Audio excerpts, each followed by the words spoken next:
Hello guys, welcome to Shadow Manhwa Teller channel. The story begins in the immortal world. In a place known as the Gravel Desert, a group of girls is seen running for their lives, trying to escape from level 3 desert wolves. One of them, a level 3 priestess, exclaimed in frustration that their luck was awful today. They had come here only to hunt some level 1 sand scorpions, but out of nowhere, these powerful wolves appeared. Panicking, she asked the team leader what they should do. The leader quickly ordered them to climb and hide in the trees, saying that their chances of survival would be higher there. Meanwhile, leader was silently thinking to herself. She knew how strong level 3 wolves were. Even though all 3 of them were at level 3, they couldn't defeat the wolves alone, not without teaming up perfectly. She prayed silently, "Please God, save us, otherwise, this could be our last day." Just then, the group's sorceress slipped and fell. The desert wolves immediately charged toward her to attack, but before the wolves could strike, someone else appeared out of nowhere, and took them down in a single blow. Shocked, the sorceress turned around to see who had saved her.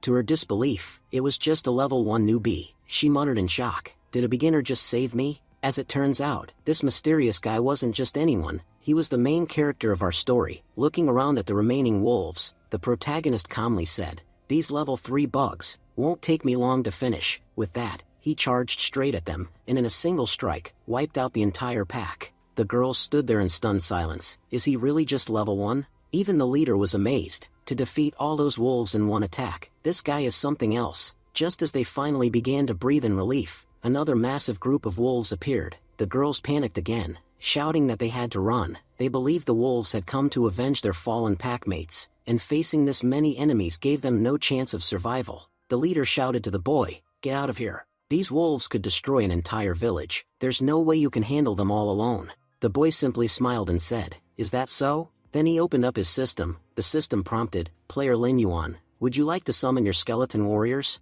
Without hesitation, Lin Yuan replied, "Soldiers, it's time to wake up." With that, he summoned his undead army. A portal opened, and out marched an entire squad of level 3 skeleton soldiers. Lin Yuan gave them a cold command, "Show no mercy, tear them all apart." Together with his skeletal warriors, he launched a brutal counterattack. In just 15 minutes, they wiped out every last desert wolf. The system announced, "Congratulations, host, you have defeated 16 desert wolves. You've earned 160 experience points, along with their fangs and hides as loot." One of the girls, still in disbelief, asked, "Captain, we're not dreaming, right? He really just took down all those powerful wolves by himself?" As they approached him, the sorceress asked curiously, "Brother, are you a mage? Was that summoning magic you just used?" "To be honest, I'm a mage too, but I've never seen skills like those before." Lin Yuan simply replied, "Who said I was a mage?" She was stunned. "Wait, if you're not a mage, then who or what are you?" That's when Lin Yuan finally revealed the truth. He wasn't a mage, he held a SS rank forbidden class.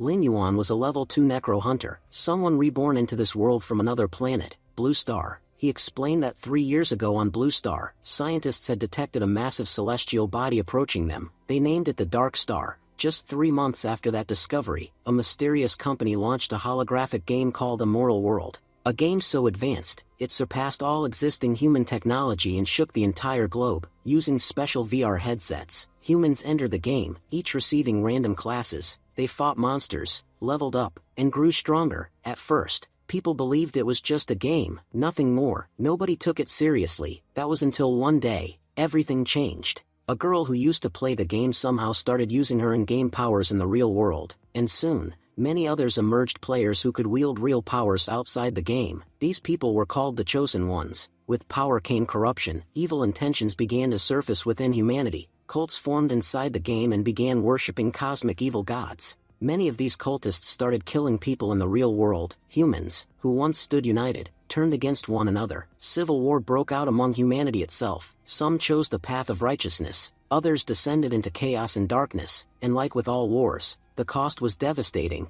Countless lives were lost. Lin Yuan's own parents were among the casualties. Despite several attempts, humanity failed to defeat the demonic cults. They sent their bravest warriors to fight, but every time, they returned defeated. Lin Yuan was among those warriors. In the final battle against the cult, he too was killed, but somehow, an hour ago, he opened his eyes again. He realized he had returned to the exact moment he first entered the Immortal World game. Only this time, the game didn't give him a regular class. Instead, he was granted a SS rank forbidden class, Necro Hunter. This class gave him 2 extraordinary talents: Dark Summoning and Gate of the Underworld, both at the highest rank, and this time, Lin Yuan had one goal: to level up quickly, become strong enough to protect his planet and his family, and never let anyone or anything threaten them again.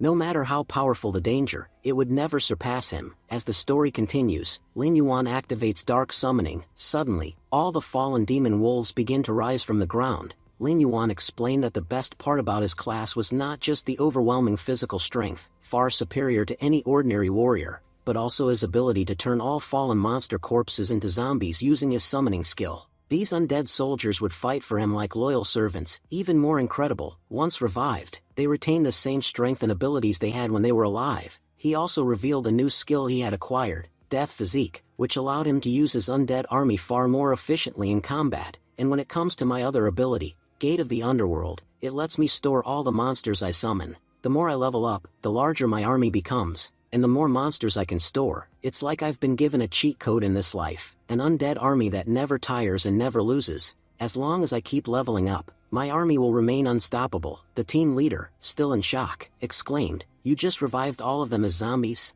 I've never seen anyone use a skill like that. Who even are you?" But Lin Yuan ignored their questions. Instead, he muttered, "If I've timed this right, he should be arriving any moment now." Just then, the system issued a global alert, World Boss Alert. The dire wolf is about to enter the gravel desert. All players should prepare for battle. Lin Yuan looked up and said calmly, "It's time to take down a boss." Meanwhile, a strange moisture began to sweep across the desert. The players began to panic. Moments later, a massive portal opened in the sky, and from it, the dire wolf slowly descended into the desert. One player screamed, "It's coming straight toward us. Run before it gets close. Anyone within 50 meters will be killed instantly." But it was too late. Not everyone could escape in time. The dire wolf landed and instantly unleashed destruction upon the area. System message: the dire wolf is a level 6 world boss. One player, devastated, cried out, "That bastard killed my brother. I'll make sure he pays." His teammates tried to restrain him. "Don't be crazy. That's a world boss.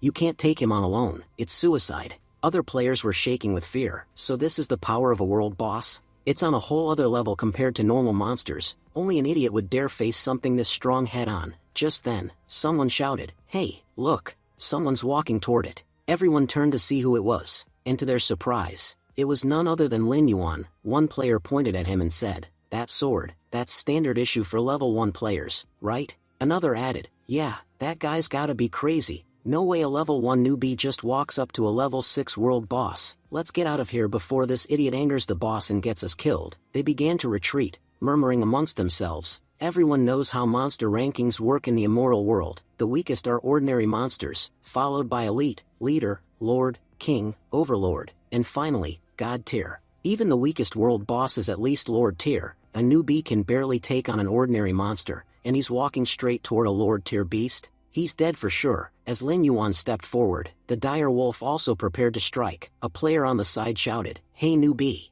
get out of there. You're gonna get yourself killed." But Lin Yuan stayed calm. "Don't worry. A level 6 monster like this can't do anything to me." Then he smirked and added, "You know, last time I saw you, you looked terrifying. But now, you look weak. Seems like you're not doing so well." Enraged, the dire wolf roared and attacked with its claw, aiming directly at Lin Yuan. But he swiftly dodged the strike. The boss lunged again, this time using Death Claw, trying to land a fatal blow. Lin Yuan thought back to his past life. "I remember this fight clearly. I was here, in this same desert. Back then, a group of level 3 players teamed up and tried to take it down. I joined in too, but I ended up seriously injured. But this time, things are different." He clenched his fist. "In this life, I know I'll face many battles, but I won't walk away from each one wounded like before. No, from now on, with every fight, my enemies will regret crossing me. I'm no longer the one who fears the fight. Now, I'm the one people fear." As he said that, Lin Yuan once again dodged the incoming attack with lightning speed. The other players, watching in disbelief, muttered, "We've gotta admit, this newbie is fast." The world boss, frustrated at missing again, became visibly enraged. System alert: the world boss is furious. Stay alert. Just then, Lin Yuan activated his Gate of the Underworld. He raised his hand and commanded, "Come forth, my army, it's time to hunt." As his zombie wolves emerged from the portal, every player on the field stood frozen in shock. One player said, "Is it just me, or does that gate look really weird?" Someone asked, "Wait a second, is he summoning zombies?" A third player chimed in, "You're all wondering whether he can control them, but I'm thinking, How did he kill that many zombies by himself? They all looked on in disbelief. Those wolves are all level 3, a pack like that could destroy an entire village, and he took them all down alone? Meanwhile, Lin Yuan was thinking, even though I've only been awake in this world for an hour, the sheer number of monsters I've killed is about to push me to level 3. Once I hit it, my gate will be able to store up to 30 monsters. I feel like I'm leveling up slower than I expected, but that's okay. With a powerful team at my back, I won't have any trouble in the future. Suddenly, his zombie wolves charged at the world boss, but the boss swatted them away effortlessly. As the world boss moved in to strike one of the wolves, Lin Yuan smirked and muttered, "Now's the perfect time to strike. I've completely distracted him. He's too busy attacking my wolves to notice anything else. If I attack now, he won't even see it coming." Seizing the moment, Lin Yuan launched a devastating attack straight at the world boss. Roaring in anger, the boss locked onto Lin Yuan and started chasing him. Lin Yuan thought to himself, now that I've drawn his attention, all my wolves will get free hits on him. The more they attack, the angrier and more distracted he'll become. Our levels are still pretty low, so our attacks don't deal much damage. Each of my wolves only hits for 15 damage, and this boss has 3,400 HP. But the good part is, I have a lot of wolves. Their combined damage will slowly but surely wear him down. He kept commanding the wolves to strike, again and again. Watching this unfold, the other players were in awe. Damn, this guy's actually really good at fighting. Yeah,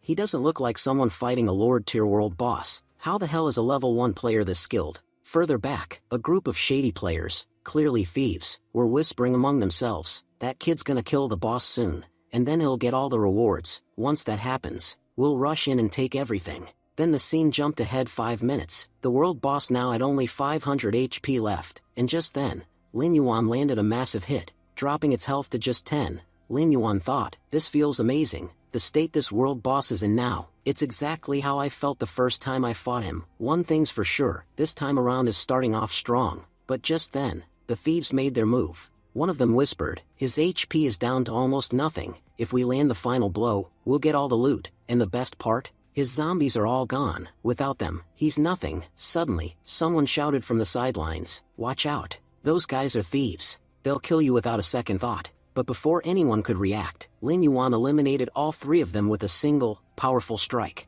He looked down at their fallen bodies and said coldly, idiots, what made you think I'd let you steal my kill? If I can bring down a powerful world boss like this, what chance did you have against me? The nearby players were stunned. All 3 of those thieves were level 3. And this newbie just crushed them like it was nothing. Gotta admit, this newbie's insanely powerful. Then Lin Yuan turned back around and delivered the final blow to the world boss. System notification, you have defeated a world boss. Reward, 480 XP and 1 soul gem. Lin Yuan reflected silently, I've just killed my first world boss in this game. Let's see what kind of reward it drops. System announced this soul gem contains a large amount of soul energy. Collect more soul gems to exchange them at the Water Council. Lin Yuan nodded. After level 60, leveling up becomes much harder. That's when these soul gems will be crucial, and honestly, they'll be extremely useful in acquiring legendary gear too. Just like monsters, weapons in the immortal world are also ranked. The lowest tier weapons are white and black iron, then come bronze and silver. They're decent enough to handle lord tier monsters. Above that, there's gold and dark gold, strong enough to fight high level beasts, and at the top, there's epic, legendary, and mythic tier weapons. Getting your hands on one of those in this world is nearly impossible. Most newbies only start with a basic white weapon. If a newbie has even a black iron weapon, that's considered rare. He remembered, about an hour ago, using knowledge from my past life, I visited a place filled with sand lizards. After defeating them, I found a bronze chest, and inside it was a bronze tier robe. Let's see if I can find something even better this time. System announced, congratulations. You have defeated the first world boss in this world. You've been awarded the title, Slayer. All your stats have increased by 10%. Lin Yuan smiled to himself, thinking, in a mortal world, titles are incredibly valuable. The rarer and more prestigious the title, the better the bonuses. And now I've earned one of the best. This time, the games rewarded me with a silver chest. Let's see what's inside. He opened it, and the first item was the Moonlight Sword, a powerful silver-ranked weapon. Then came the Eye of Death, a silver tier ring, followed by several other rare artifacts. Lin Yuan grinned. I've really gained a lot from defeating my first world boss. System announced, by slaying the world boss, you've reached the peak of level 4. You've also received 5 bonus stat points. Lin Yuan nodded. Leveling up is one of the best parts of this game. Each time, your stats increase, making you stronger. I can confidently say that I'm now the highest level player in this desert region. Sure, I lost all my monsters in that fight, but the good news is that I can now store even more in my underworld gate. Its new limit is 40. Pressing forward, Lin Yuan activated dark summoning on the defeated world boss. System announced, you've summoned a level 6 dire wolf from the world boss's soul. Your HP has increased by 1000 points, and your attack power has gone up by 150. Staring at the dire wolf, Lin Yuan thought, now I understand why it was a world boss. Its stats are off the charts: offense, defense, and health, all outstanding. Now that it's been turned undead, it's gained extra skills, like Rage of the Undead, which puts it into a berserk mode, drastically boosting its abilities for a short time. That'll come in handy during emergencies. Sure, summoning it emptied my underworld gate, but I know this dire wolf will help me refill it quickly, and the next batch of zombies I get will be even stronger. Watching from a distance, the other players murmured among themselves, no way, this newbie just turned a world boss into one of his undead summons. And look at that gate, it's freaky. How much space must it have to absorb something that huge? Honestly, he might be more terrifying than the boss itself. As Lin Yuan glanced toward them, they all panicked and hid behind rocks. Weird. I only killed one monster, so why are they acting so scared of me? Do they really think I can't see them hiding behind a rock? He glanced at one of the fallen thieves and noticed the weapon lying beside him. A black iron sword? That's a pretty solid weapon for someone at low tier level, but honestly, it's no use to me anymore. I already have the moonlight sword. He picked up the black iron sword and walked toward the group. Seeing him approach with 2 weapons, the other players panicked. He's heading toward us.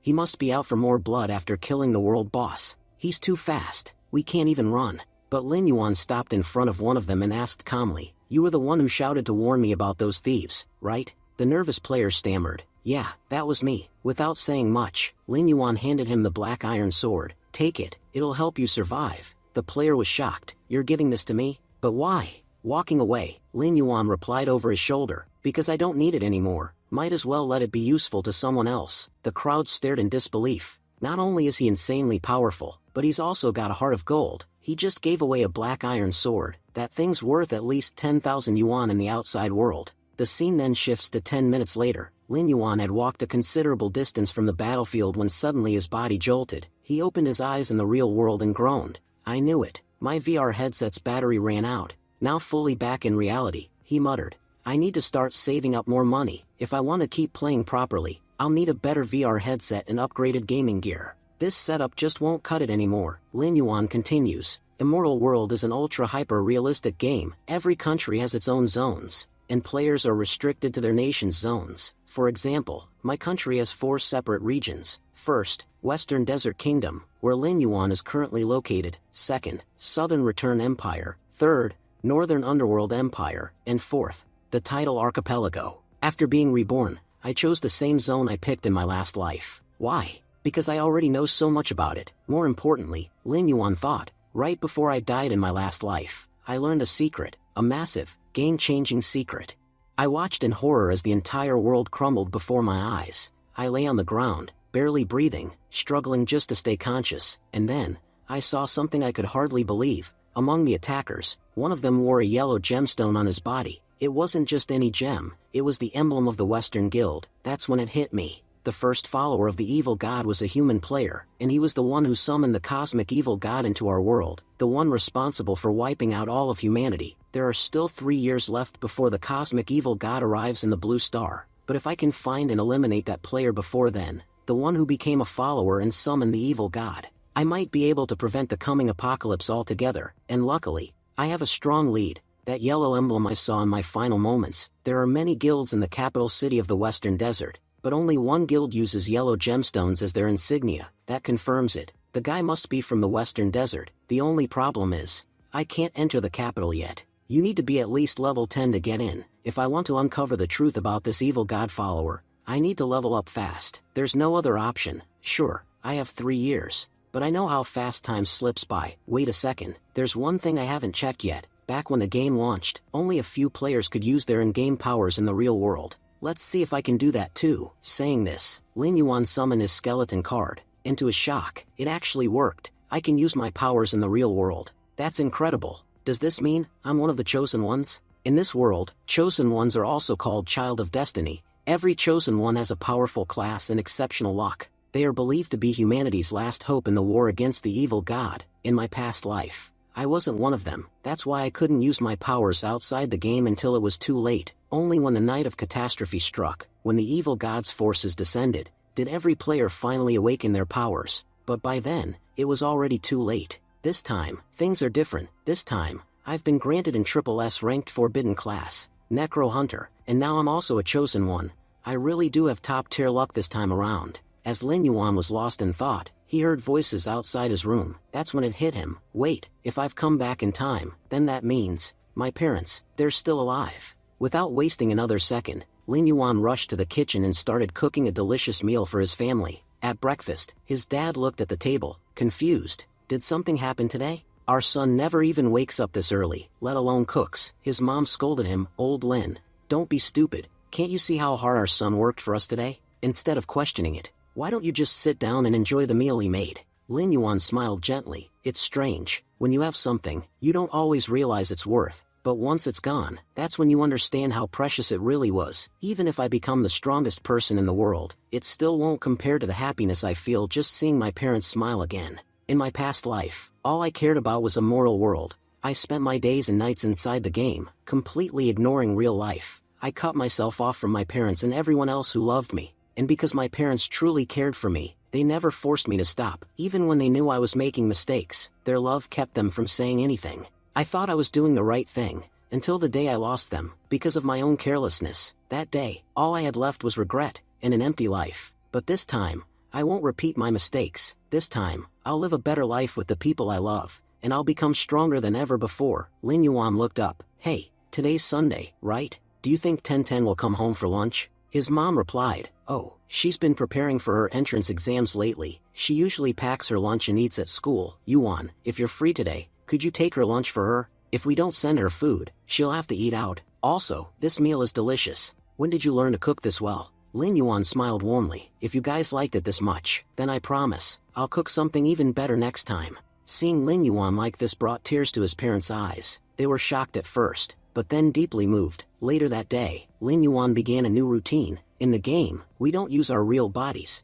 but if I want to master my powers in the future, I need to train this body too. Otherwise, no matter how powerful I become, my body won't be able to handle it. And when the time comes, I might fail against my enemies. And no matter what happens, I will not be weak in this life. After checking the stopwatch, Lin Yuan muttered to himself, I covered 50 meters in 5.5 seconds. Honestly, that's not too bad. Thanks to the magical power in my body, my performance was already far above that of a normal human, and I knew, with some effort, I could push it even further. In fact, with my current abilities, I'm getting close to a world record. Now that he had spent enough time training in the real world, it was time to return to the game. Lin Yuan re-entered the game world and found himself dropped into a new zone, Drunkstone West. The moment he landed, a trio of level 2 birds ambushed him, but with a single, clean strike, he wiped them all out. He muttered, unimpressed, only 15 points for taking down all 3? That's way too low. He revived the birds using his skills and sent them out to scout for materials. Not long after, they returned, having found a group of powerful wolves. Lin Yuan said, eyes lighting up, shadow wolves? I actually like one thing about these guys. They always travel in packs. If I take them down, I'll have a solid undead army on my side. Pulling a potion from his inventory, he drank it. Immediately, his stats jumped by 10 points. Let's see how long it takes to clear these guys. With blinding speed, Lin Yuan lunged forward. Within moments, he had already taken down 4 wolves. He kept going, cutting through 10 more wolves like a storm. But soon, more monsters began to surround him from all directions. You think surrounding me makes it easier to kill me? You idiots just made my job easier. With that, he unleashed another blitz of attacks, wiping out 20 more wolves. System announced, you have defeated 40 shadow wolves. You have leveled up to level 5. Your undead army capacity has increased to 50. Lin Yuan thought, so, the higher my level, the more undead I can store. Last time, I lost all my wolves trying to defeat the world boss, but now I've built up a proper army again. He paused, thinking, maybe now, I'm strong enough to take down a level 5 monster even without using my undead army. He tightened his grip. It's time to speed up and track down that guy with the yellow emblem. Because if I delay again, everything will end up just like last time. Lin Yuan made his way to Blackstown, one of the more crowded cities he'd visited. Compared to other areas, this place is packed. He walked through a gate and entered a house. A man inside looked up and asked, who are you? What do you want? Lin Yuan thought. This man was Quincy, Blackstone's magic instructor, an NPC who teaches magic to players in the game. Master Quincy, Lin Yuan said respectfully, I've come to learn skills from you. In a mortal world, most skills are acquired either by defeating monsters or looting chests, but there are other ways to become powerful too, like learning directly from instructors scattered across the cities. Players just need to find them and ask. These instructors teach magic based on your level. They might seem unremarkable, but their training becomes incredibly valuable as you grow stronger. In fact, in his previous life, Master Quincy had been Lin Yuan's mentor. He'd learned most of his foundational skills from him, and honestly, Quincy had been amazing. Quincy smiled, pleased. A new disciple? Looks like my next few weeks are going to be profitable. Lin Yuan thought to himself, in my past life, I was a mage. I knew bits and pieces of every basic skill, but this life, my class is something entirely different. His new class, Necro Hunter, was a forbidden one, and because of that, he knew almost nothing about it. He didn't even know which spell types he could use beyond Gate of Underworld and Dark Summoning. Am I a mage? Or a warrior? From what he had observed so far, most of his abilities were magic-based. The physical strength he had seen to be just an added bonus granted by the forbidden class, and that's exactly why I believe Master Quincy can help me again. Before mastering his Necro Hunter class, Lin Yuan knew he had to first learn all the basic spells, so that more advanced magic wouldn't overwhelm him later. I want to learn Soul Flame, Healing, and Invisibility, Lin Yuan told him. Quincy took the gold and smiled. If you've got the money, I've got no problem teaching you. With a wave of his hand, Quincy transferred the skills to Lin Yuan. System announced, congratulations, host, you've learned 3 mage class skills. First, Soul Flame, an iron rank spell, currently at level 1. Second, Healing, level 1, restores 10% of your HP when used. Third, Invisibility, level 1, lets you vanish for 5 seconds. Lin Yuan was deep in thought, realizing that until now, he had never possessed an attack skill that could strike from long range, but the addition of Soul Flame had filled that gap. He told himself that now, he could attack from a distance with ease, and defend himself up close just as effectively. It was a versatile and powerful skill. He thought that healing could keep both him and his allies alive during combat, while invisibility would be incredibly useful in desperate moments. After all, he knew he wouldn't win every battle. If he ever needed to retreat, invisibility could be a lifesaver. However, he also acknowledged that all 3 of these skills were still at a basic level. In their current form, they weren't very effective. To improve them, he would need resources, and fortunately, he knew exactly where to find them. The scene shifted. The system announced that the host had discovered the Kobold Mine in Blackenmouth. Lin Yuan remembered that kobolds were level 5 monsters who preferred to stay close to their cave. They had extremely sharp senses, especially their enhanced sense of smell, which allowed them to detect prey from a great distance. They also loved ambushing enemies in the dark, using their glowing eyes to see clearly and strike without warning. He recalled that kobold monsters usually lived in tribes, with each tribe consisting of at least 100 creatures. Whether judged by their numbers or their level, they were formidable. Taking them down would significantly increase his level, and it would also enhance his skill in using undead units. With that in mind, Lin Yuan drank a night vision potion, gaining the ability to see in the dark for the next 30 minutes. He told himself that he had come here specifically to master invisibility and Soul Flame, because he knew these skills would become critical in the future. The sooner he mastered them, the better. Lin Yuan entered the cave with his undead monsters. Even after walking for 15 minutes, they hadn't been attacked once. He noted how deep he had ventured into the mine and sensed something strange. He figured the monsters had likely set a trap, waiting silently for the perfect moment to strike. He could feel movement all around them, just beyond the shadows. Acting swiftly, Lin Yuan hurled his flames forward. The fire illuminated the surroundings, revealing dozens of kobold monsters who had captured some of his wolves. He grinned and thought, finally, I found them, my lovely kobold monsters. Now it's your turn to make me stronger. Stepping forward, he commanded, go, my wolves. Don't let a single one escape. A brutal battle broke out between the two sides. The system notified him that he had defeated 2 kobold monsters. As he fought, Lin Yuan noticed something. These monsters weren't just strong, they were clever. They actively avoided attacks, showing clear intelligence in battle. Suddenly, a group of kobold monsters lunged at him, but before they could land a hit, Lin Yuan vanished using invisibility. He reappeared behind them in an instant and took them all down in a single strike. System announced, you have eliminated the 20 monsters. He thought to himself that after using invisibility once, his mastery had already increased by 5%. If he kept using the skill like this, he was confident he'd master it in no time. However, he realized that the kobolds were still proving too difficult for his wolves to handle. It was time to summon more powerful creatures. With a confident shout, he summoned a horde of kobold monsters under his control. Go forward and show them what level 5 monsters are truly made of. I want every weak kobold cleared out. Let's reach the dungeon boss as quickly as possible. After eliminating the remaining monsters, Lin Yuan and his undead army moved deeper into the dungeon. They came to a stop in an area filled with multiple gates. He paused and said, "There are so many doors here." They were clearly designed to confuse intruders. He suspected the dungeon boss was nearby. Just then, Lin Yuan noticed something on the wall and muttered, "Finally, I've found it." He unleashed Soul Flame toward the target. The system announced that he had just killed several slimes. Lin Yuan smirked to himself. He had suspected they were slimes, and he also knew they were the dungeon boss's food supply. If he eliminated them, the boss would definitely show up. Right on cue, the dungeon boss emerged from the cave behind them. System announced,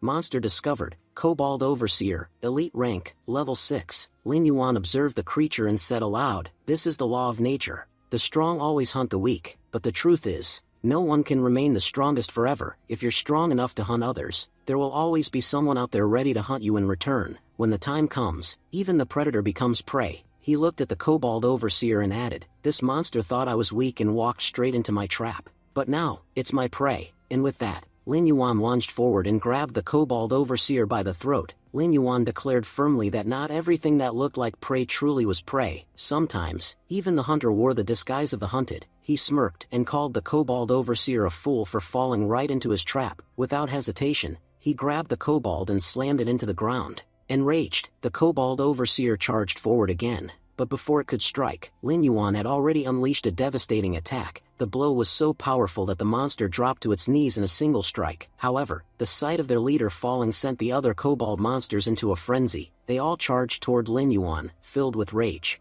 The system warned him, "The enemy boss has activated a special skill. All kobolds are now in berserk mode. Their attack and defense have increased by 40%. Be careful, the next 60 seconds will be extremely dangerous." Lin Yuan assessed the situation and guessed there were about 40 to 50 monsters. A grin spread across his face. He said it was going to be fun fighting them, especially since he had an army of about the same size. He called out to his undead forces, "Come out now. You've all rested long enough. It's time to paint the ground red." With that, Lin Yuan summoned all of his wolves into the battlefield. He turned to his lead wolf and commanded, "World Boss, take the lead and show them just how strong your leadership truly is." A fierce battle broke out between the kobolds and Lin Yuan's undead wolves. The world boss skillfully used his powers to eliminate numerous enemies, while simultaneously confusing many with illusions and misdirection. Lin Yuan took advantage of the chaos and shouted to his team, "Now's our chance, move in. Most of them are disoriented and won't recognize your attacks." As the fight escalated,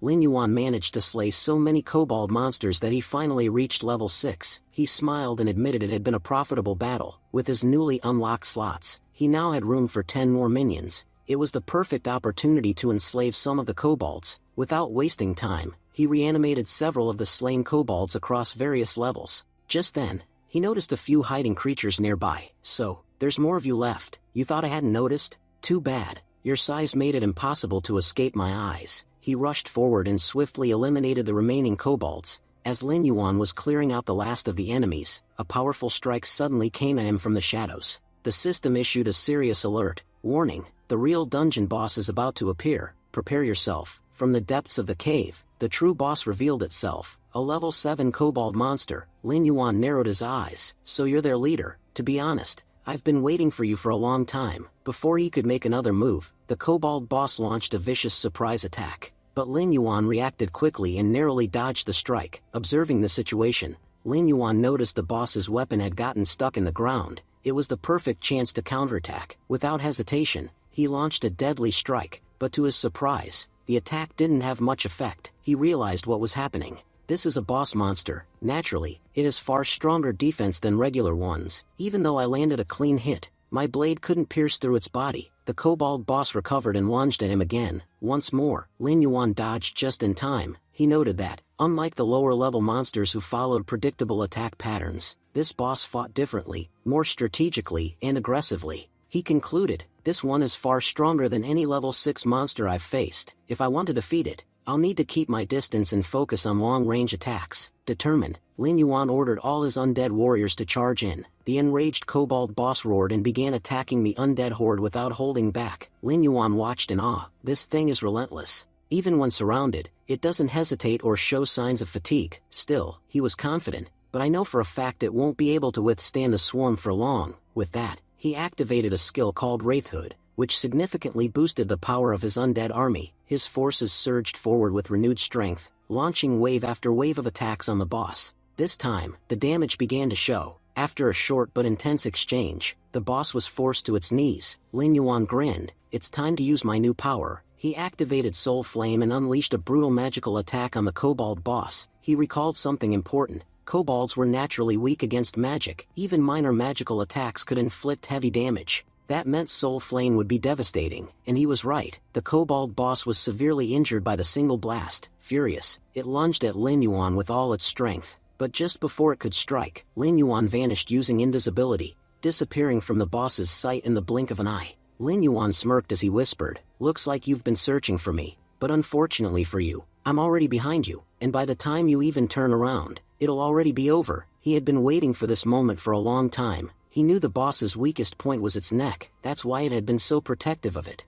never allowing anyone to get close. But in its rage, the kobold boss let its guard down. Lin Yuan took full advantage of the opening, and delivered a lethal stab to the monster's throat. The attack only infuriated the boss further, and it launched into another reckless assault. However, Lin Yuan kept dodging every strike using his invisibility skill, slipping through attacks like a ghost. He told himself, "If I want to win this, I need to lead my undead army like a true commander. Only by using them strategically can I finish this fight." The kobold boss was clearly weakening now. Even the wolves' attacks were beginning to deal real damage. Lin Yuan sighed. This battle has dragged on long enough. It's time to end it. With that, he activated Soul Flame again and attacked. As the kobold boss's HP began to plummet, the remaining monsters charged once more, furious at the sight of their leader collapsing. Lin Yuan muttered, "I never expected this fight to last this long. Honestly, I'm starting to get bored." A fresh battle broke out between the remaining kobolds and Lin Yuan's undead. Amidst the chaos, the heavily injured kobold boss attempted to flee, but Lin Yuan spotted it immediately and blocked its path. "Did you really think you could escape while I was watching? My eyes have been on you the entire time, and there's no way I'm letting you leave here alive. The only thing exiting this cave will be your undead corpse." With those words, Lin Yuan sliced through the boss, cleaving its body in two. A system notification appeared. "Alert. You have successfully defeated the kobold boss. Reward, plus 50 experience. Due to slaying a high-level monster, you have also leveled up. Current level, 7. Lin Yuan reflected, "Level 7 already? That was fast. Guess defeating strong monsters really speeds up progress. I'm getting close to level 10 now. Once I reach it, I can finally enter the main city of the Western Desert, and start uncovering secrets from my past life." This fight hadn't just brought him a level up, his skills had also improved dramatically. Both Soul Flame and Invisibility had reached level 2, and he now had complete control over their use. Even the cooldown time had been reduced. He thought to himself, purchasing those core skills really paid off. Just as Lin Yuan was wrapping up, his eyes fell on a chest nearby. "So this is my reward for defeating the boss." A bronze chest. He opened it and was thrilled to find a skull mask, shadow gloves, and 20 gold coins. He recalled, back when the Immortal World game first launched, gold coins didn't hold much value. But over time, as battles increased and the economy evolved, even real-world banks started accepting them. These 20 coins are worth around 200,000 yuan. Not bad at all. Lin Yuan knew that no matter how much things changed, currency would always hold value, and having money was never a bad thing. Then he examined the items. Skull mask, a bronze tier item that significantly increased stamina and strength. Shadow gloves, a silver tier weapon that boosted both defense and attack by 30 points. He smiled. "Wow, my luck really is amazing. You don't usually get silver rank items from bronze chests. And these gloves? They're boosting both my offense and defense. Now I just need a good target to test all this power on." The scene shifted. Outside the cave, dozens of shadow wolves lay slain.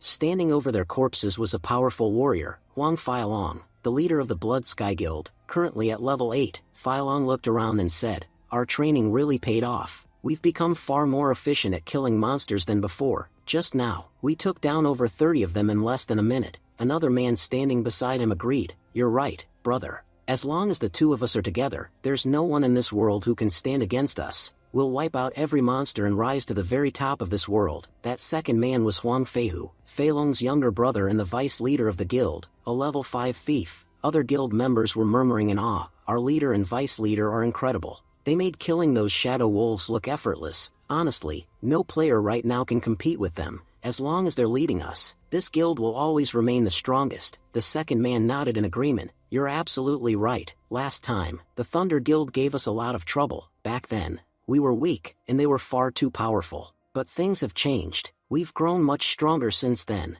and if we ever run into those bastards again, we'll destroy their guild completely. He paused and continued with a bitter tone. To be honest, there are two people I hold a serious grudge against. First is the Thunder Guild. We've had a long-standing rivalry with them. The second is that player, Lin Yuan. I don't know how he suddenly showed up here, but ever since he arrived, he's been causing chaos. We had planned to be the ones to kill the world boss, but somehow, he got to it before us and stole all the rewards. Now even the big guilds don't dare to show off in front of us, yet this guy thinks he can. His expression darkened as he growled, if that bastard shows up in front of me again, I'm not letting him walk away. I still can't get his face out of my head. I'll admit one thing. His luck is insane. The time he killed the world boss, we were also searching for it, but despite all our effort, we couldn't find it, and yet, that bastard managed to kill it while only being level 3. He may not have harmed us directly, but I can't help but feel furious just thinking about him. The next time I see him, I'm going to take out all of my rage on him. Just then, Huang Feilong, the leader, interrupted him. Feihu, calm down. How many times have I told you that in this world, we can't act recklessly? That player you're talking about, he's not someone we should take lightly. You saw it yourself. He defeated the world boss even at level 3, and despite seeing what he's capable of, you're still underestimating him? Listen, if we truly want to rise in this world and become powerful, we need to make allies, not enemies, and having someone like Lin Yuan on our side would be a massive advantage. There's a nearby kobold dungeon. I'm heading over to scout it out. You guys stay here and rest. Once I return, we'll head in together. There might even be a boss monster inside. Feihu clenched his fists in frustration. Big bro never scolds me, but because of that bastard Lin Yuan, I've been getting yelled at more and more. Honestly, my anger toward him keeps growing.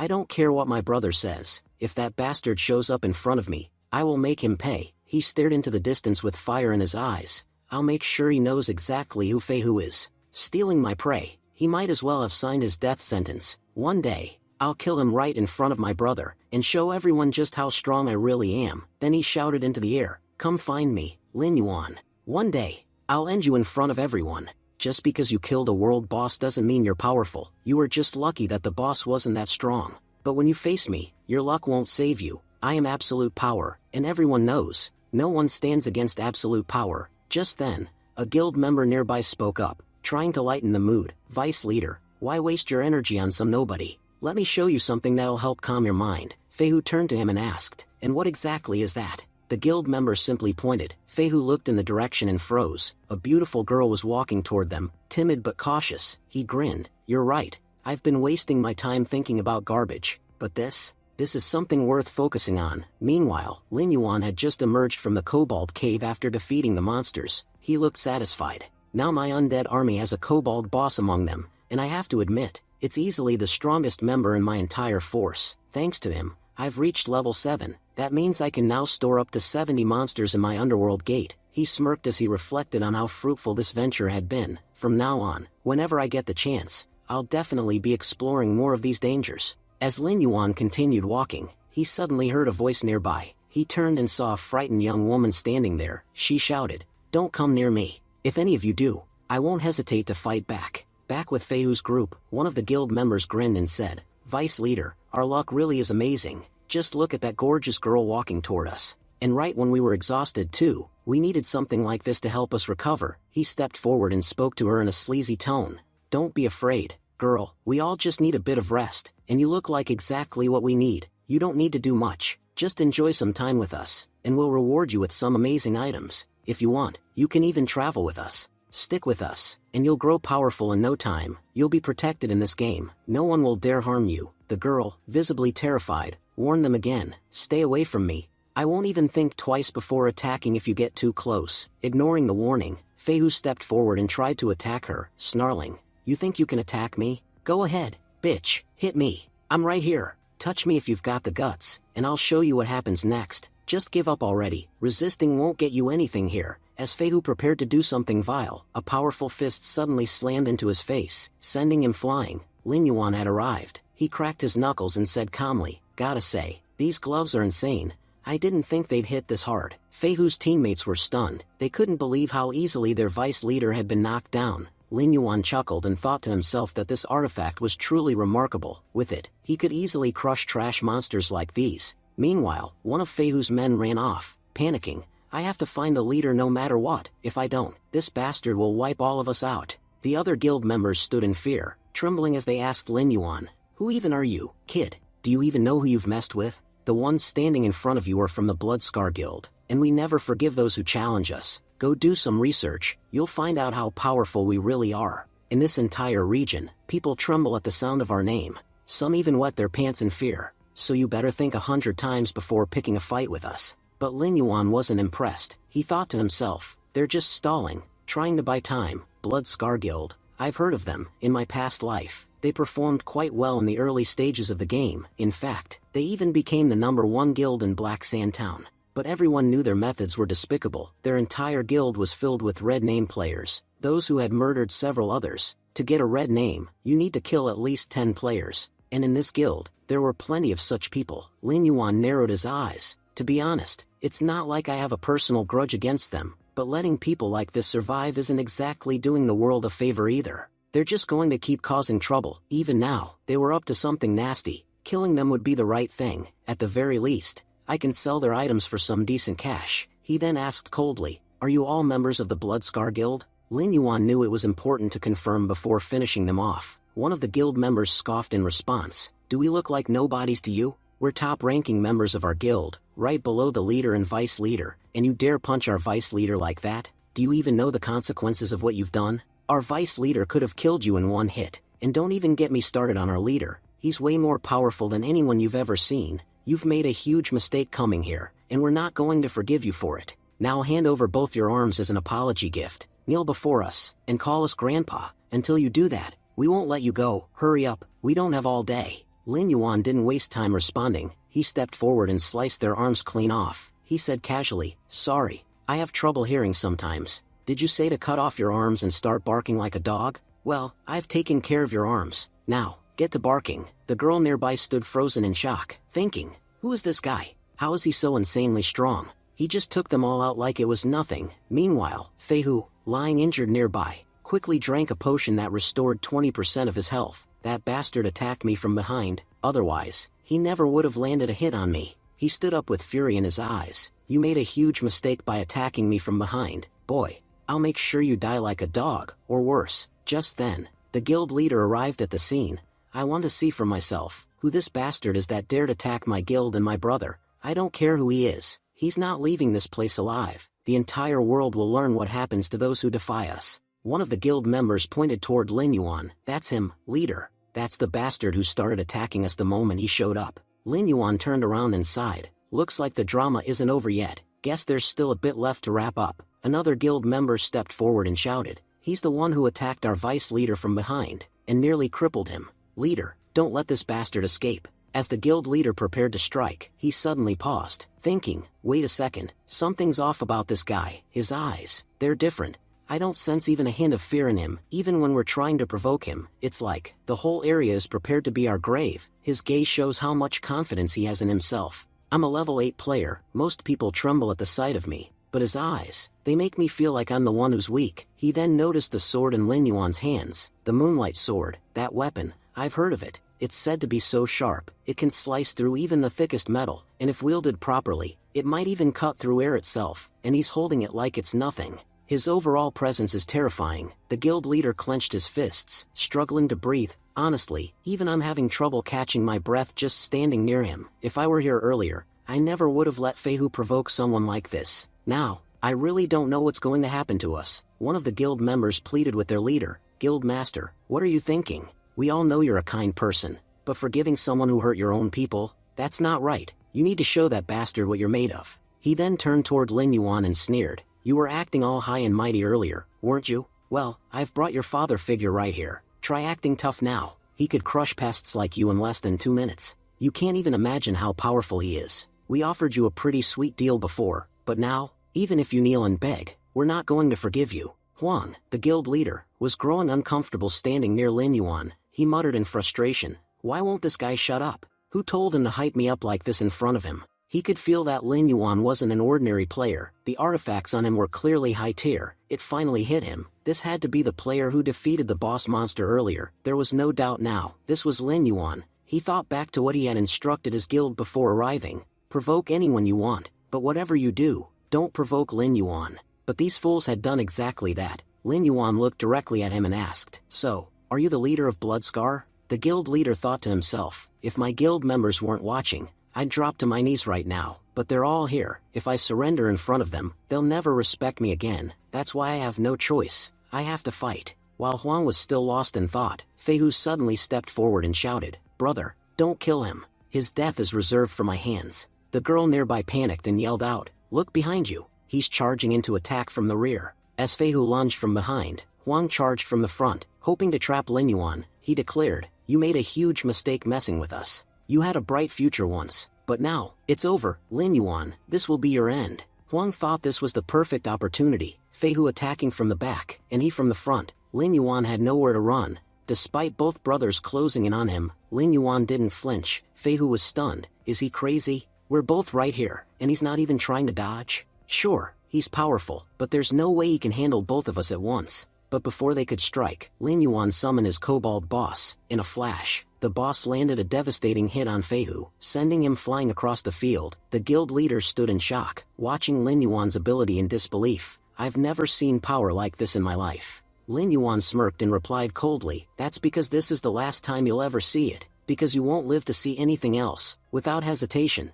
Lin Yuan slashed Fei Hu repeatedly, leaving him lifeless on the ground. "I thought fighting you would be fun, but honestly, you were just disappointing." As Fei Hu died, a system notification popped up. "You have killed 2 players. You've earned 2 sin points. Kill 8 more and you'll be marked as a red name player." Lin Yuan thought to himself, "If I don't kill more players within a week, these sin points will expire. Honestly, I'd rather avoid people from now on. I have no interest in becoming a red name." Meanwhile, the remaining guild members saw what happened and started fleeing. The girl turned to Lin Yuan and asked, "Brother, they're getting away. Shouldn't we chase them?" But Lin Yuan simply said, "We've already taken out the guild's strongest. The rest are just insects. Even if they run, it won't make a difference. There's no point wasting time." He turned his attention to the loot from the battle. "I have to admit, this Fei Hu guy was a decent thief. They've never taken down a world boss, yet they've got 2 silver class and 1 bronze class weapon. That kind of gear is rare. No doubt they stole it from others." Lin Yuan thought that if he sold the items in the real world, he'd make a good amount of money.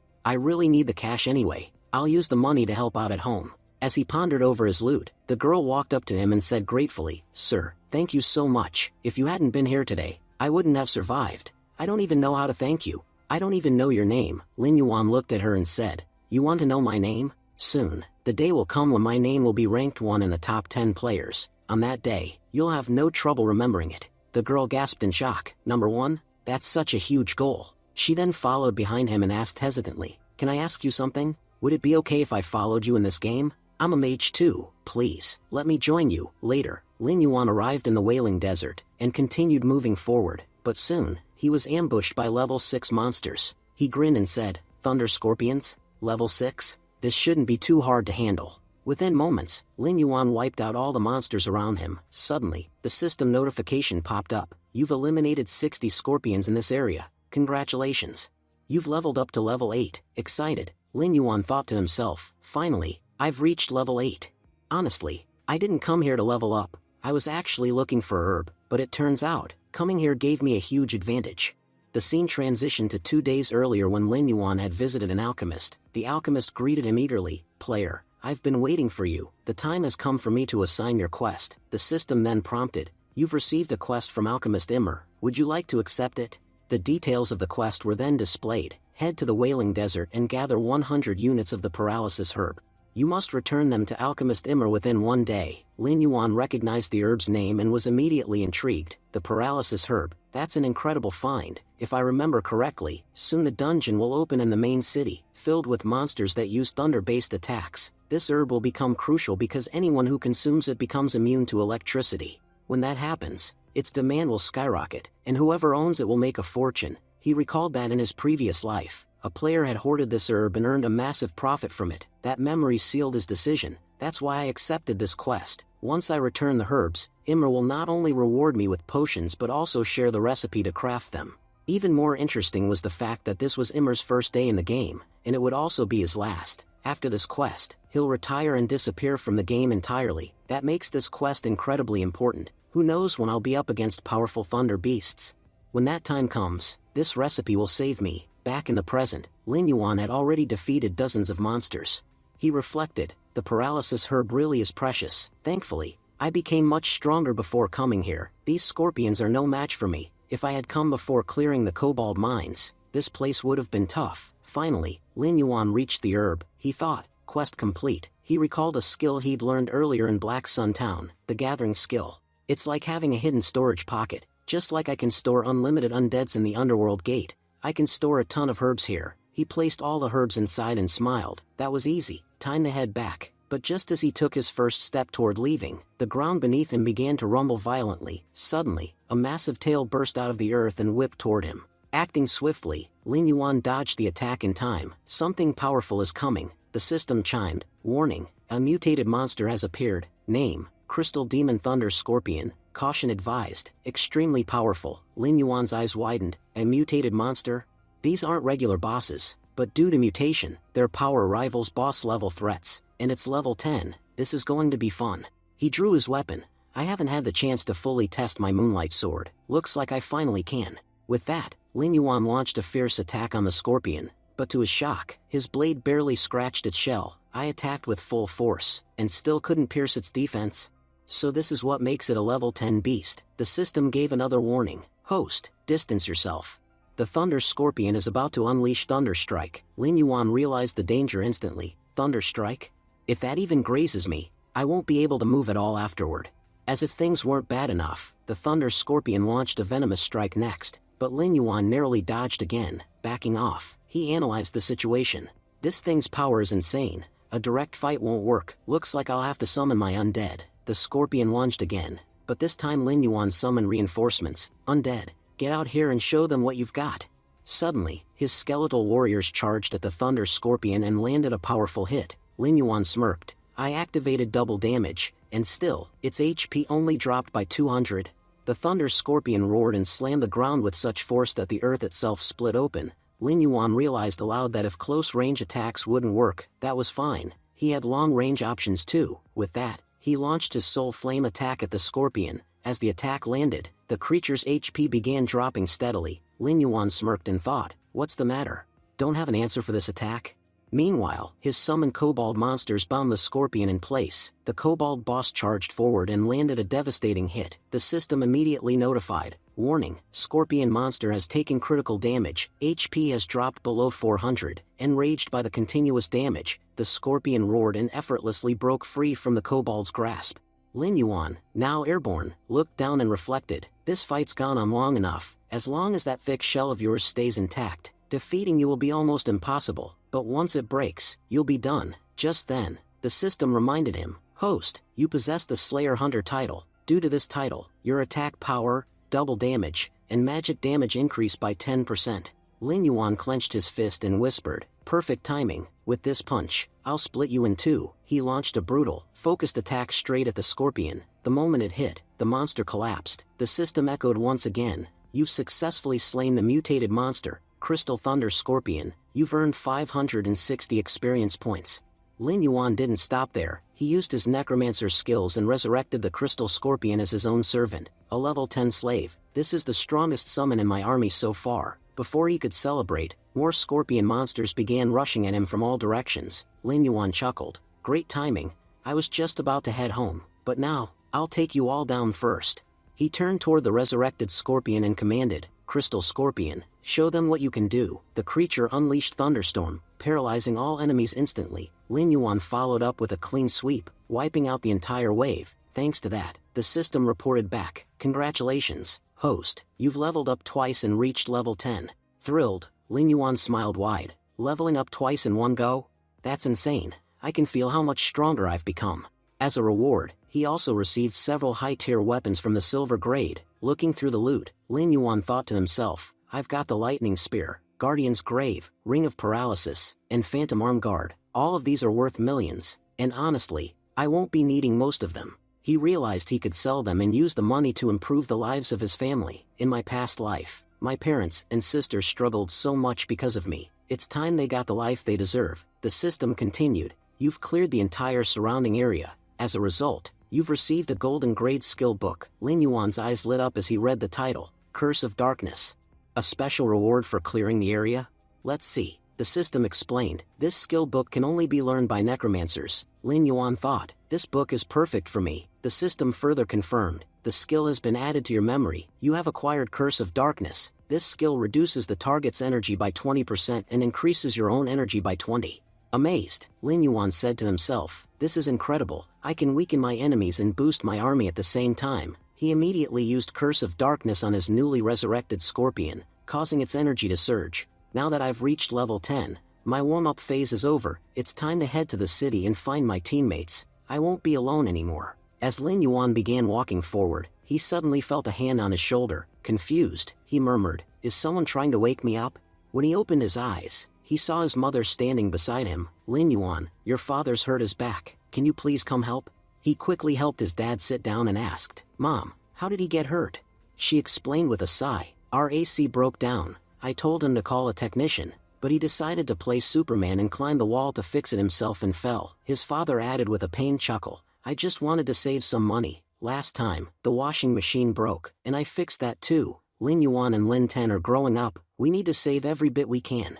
It's just a minor injury anyway. I'll sleep it off. I still need to go pick up Lin Ten later. Hearing all this, Lin Yuan's thoughts turned serious. I need to change things. They've suffered so much. It's time I made things better for them. The scene then transitioned to the next morning. His parents were still sleeping when they were startled awake by loud noises outside.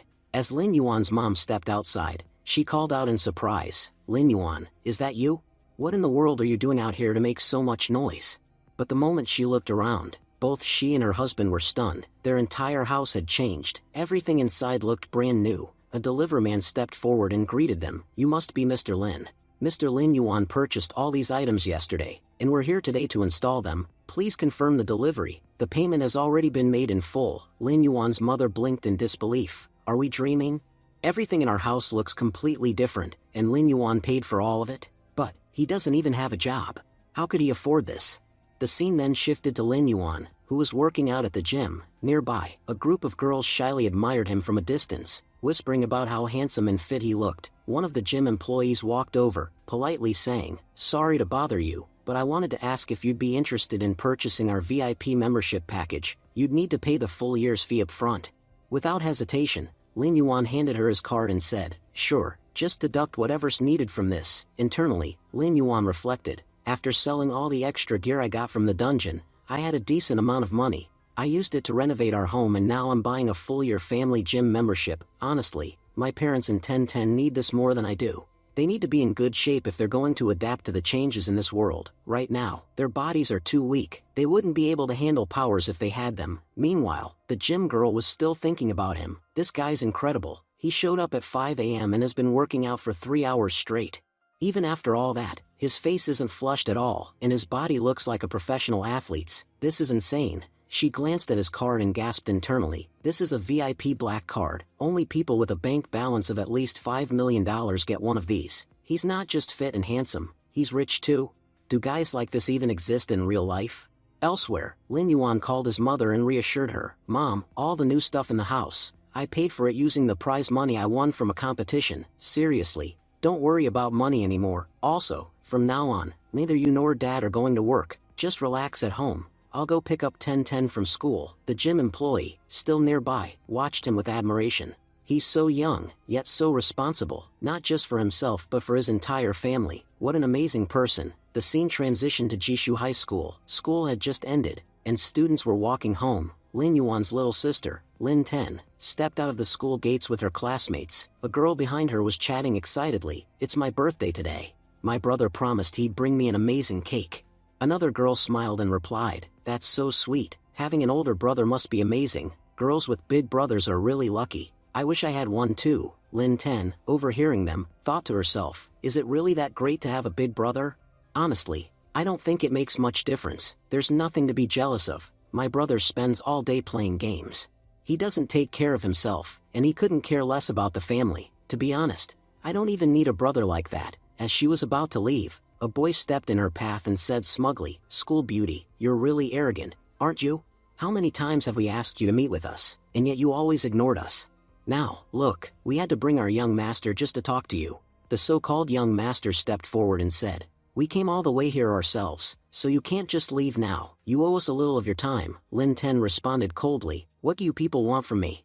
I've already told you, I'm not interested in talking to you. Why do you keep bothering me?" A classmate behind her whispered, "Class president, who even are these guys? They don't look like students from our school." The young master walked up and sneered, "Look, I get it, you're a stunning beauty, but don't let that go to your head. You think you're too good for us? Let me see how that pretty face of yours actually feels." He reached out to touch her, but Lin Ten jerked back, shouting, "Get away from me. If you don't leave right now, I'll call the police." The young master's expression twisted in anger. "How dare you humiliate me? I was trying to be nice. Now I'll show you who I really am. Go ahead, call the cops. I want to see who dares come help you." Without warning, he struck her, and Lin Ten collapsed to the ground. The young master stepped forward once again, his voice filled with fury. "You've insulted me enough.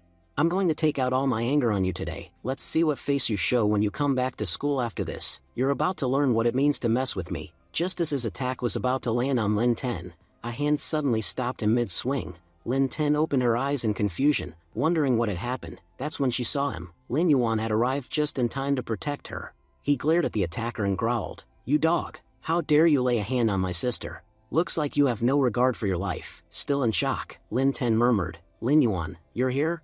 The young master snapped, "I'm already pissed off, and now you want to act like a hero? You're not getting out of this." His lackey stepped forward too, shouting, "How dare you lay a hand on our young master?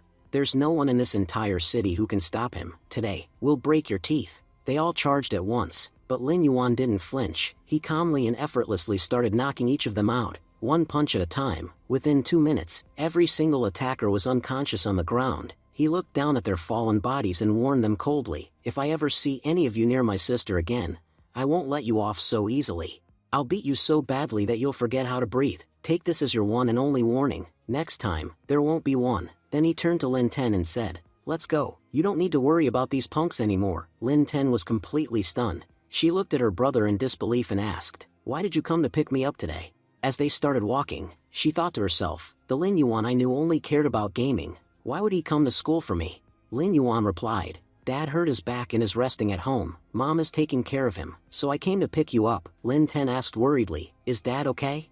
Lin Yuan reassured her, "Don't worry, it's nothing serious, just a slight back strain. He'll be fine." They walked in silence for a while. Lin Ten reflected quietly, "I can't even remember the last time I had a conversation with my brother. It's been so long, it actually feels awkward talking to him again." Just then, one of her classmates came running up to her and asked excitedly, "Class president, is that really your brother? He's so cool. My brother just lazes around at home all day, but yours is so fit. He took down all those guys so easily." Another girl chimed in, "I didn't even know you had a brother. And look at him, he's skilled, handsome, and confident. Why didn't you ever mention him before?" Lin Ten thought to herself, "Handsome? My brother?" She responded out loud, "From which angle does he even look handsome to you all? He seems totally average to me." But her classmate protested, "President, what are you even saying? He looks just like you, beautiful and unique. There's no one else in school with looks like yours. And there's no one else like your brother either. Just look around. Do you see anyone even close to his level? He looks like a celebrity." Lin Ten looked around and realized something. Everyone's walking near us. That's not normal. They're only here because of him. She started thinking deeply, why didn't I ever notice how handsome he is? He used to be so scrawny, but now his body has completely changed. He's taller and has muscle definition. He must have started working out, and that's probably why he's gotten so skilled at fighting too. She remembered the old Lin Yuan vividly. The Lin Yuan I knew didn't care about anyone. He'd be glued to his phone all day, ignoring the world and everyone around him. He didn't even care about himself, just sat around gaming non-stop. But now, looking at him today, I can tell something has changed, and this isn't some prank. He's really become a new person. If he's changed for the better, then I'm genuinely happy for him. As they were leaving, one of Lin Ten's friends cheerfully waved goodbye and said, "See you tomorrow, President. Make sure your brother keeps picking you up." At that moment, Lin Yuan noticed Lin Ten limping and immediately knelt down in front of her. he said gently. You're hurt. Walking's going to be difficult. Hop on my back. I'll carry you. Lin Ten, blushing, insisted she could walk on her own. There's no need for all this, she thought. What is he doing? I'm not a kid anymore. Getting on his back would be so weird. Isn't he even a little embarrassed to suggest this? But before she could resist further, Lin Yuan gently lifted her onto his back. He said calmly, all your friends have already left. I noticed earlier that you hurt your foot when you fell. There's no point in dragging yourself painfully. I'm your older brother. It's the least I can do. Lin Ten was stunned. When did he even notice my injury? It must have happened before he got to school. Was that why he beat those guys up so badly? To protect me? Later, they reached home. Their parents, who had already heard what happened at school, decided not to ask too many questions to avoid stressing them out. Lin Yuan's dad simply said, you two go get some rest. I'll head to school tomorrow to find out exactly what's going on there. As Lin Yuan left to settle in, their mom turned to Lin Ten and asked her to look at her brother more closely. Don't you think he's changed? Every time I see him now, he feels like a completely different person. Even their father agreed. You're right. I'd never seen Lin Yuan cook before, but today he made an amazing meal, and on top of that, he's even earning money by gaming.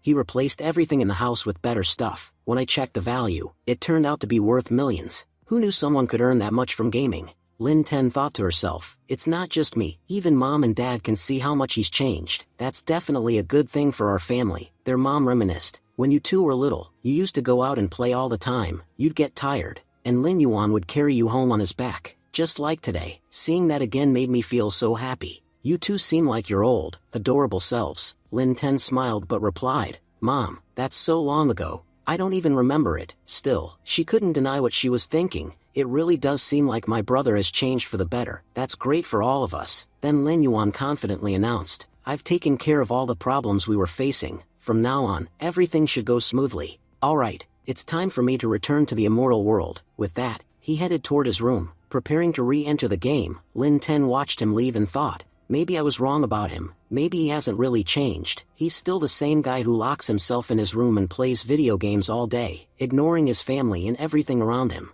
Just then, Lin Yuan returned and handed her an ointment. Put this on your wound. It'll help it heal faster. Okay, I'm heading back to my room to play, unless it's urgent. Please don't disturb me. Lin Ten, slightly flustered, replied, okay, no one's going to bother you. Their mom, watching the interaction, chuckled and said, see, you two are just like you were when you were kids. Then she asked, so, what exactly happened at school today? I have a rough idea, but not the full story. Lin Ten brushed it off, saying, it wasn't anything special. Mom, I'm going to take a shower now, so don't disturb me. Meanwhile, Lin Yuan sat in his room, reflecting on everything. Judging by everyone's reactions, I've only just realized how terrible I used to be. At least one good thing has come out of this. I've managed to resolve all the major issues at home in a short time. Now I can return to the game world in peace. He smiled to himself. Let's see what's changed in the immortal world during my absence. With that, Lin Yuan logged back into the immortal world, ready for whatever challenges awaited. After that, Lin Yuan entered Sand Town.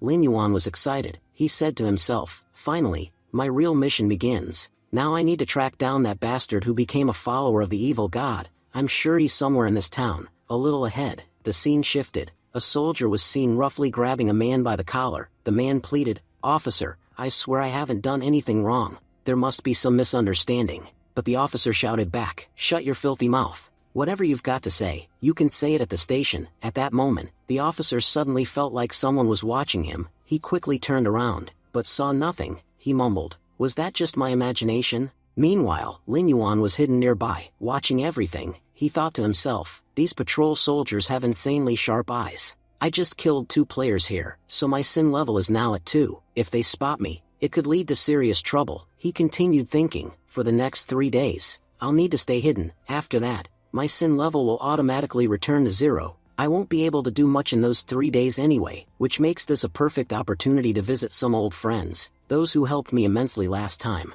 I never got the chance to repay their kindness. The scene transitioned to a quiet church. Inside, Father Lawrence was seen standing over someone, saying, I used holy magic to purify you. There was a lot of darkness inside your soul, but thanks to the power of the holy light, I've cleansed it. From now on, walk the path of righteousness. If you stray again, your soul may be destroyed for good. Just then, Lin Yuan arrived and greeted him. Father Lawrence, I'm here to help. I heard there's a patient in critical condition. I believe I have a way to heal him. Please, take me to him right away." Father Lawrence looked surprised and asked, "You can really help him? But you do realize we're talking about Night Doug's illness, right? No one has ever been able to cure it. Most people have already given up hope." Lin Yuan replied confidently, "Yes, that's exactly what I'm here for. Just take me to him, I'll handle the rest." As they walked, Lin Yuan recalled who the patient was: Doug Wayne, a legendary and powerful knight. He thought to himself, Doug Wayne is one of the strongest knights of the Lion Knight Order. In the Western Desert, you can afford to make enemies with anyone, except a Lion Knight.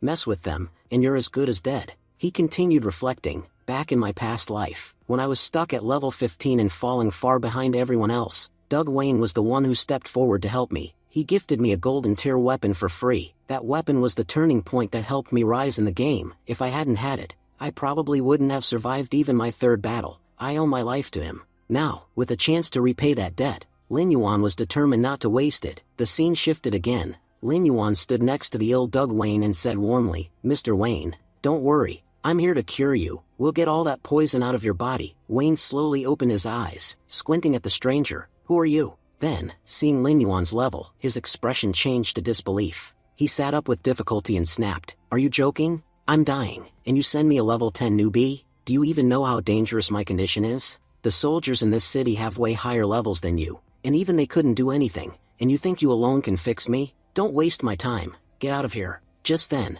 he began coughing up blood. Lin Yuan said calmly, "I'm not the one wasting time, you are. Maybe you don't realize how dangerous this poison is. You're surviving only because you're absurdly powerful, but even your strength won't be enough to save you. At best, you have 1 month left. After that, the poison will completely destroy your body from the inside. No one will be able to save you, not even the gods." He continued, "You have only 2 options. Accept your death in a month, or accept my offer. If you let me treat you, there's a high chance you'll survive. Life or death, it's your choice." Doug Wayne stared at him and asked, "Kid, do you even know what you're talking about?" Then he admitted quietly, "Yes, I know I'm going to die in a month, but there's nothing I can do about it." He explained, "The only known cure for this poison is one thing: 1,000 grams of fat from a rotten kill fish. Without it, there's no hope. But that fish, it's nearly impossible to catch. I already sent many of my men to find it. Not a single one returned alive." He looked Lin Yuan straight in the eye. "If you've got a death wish, then go ahead.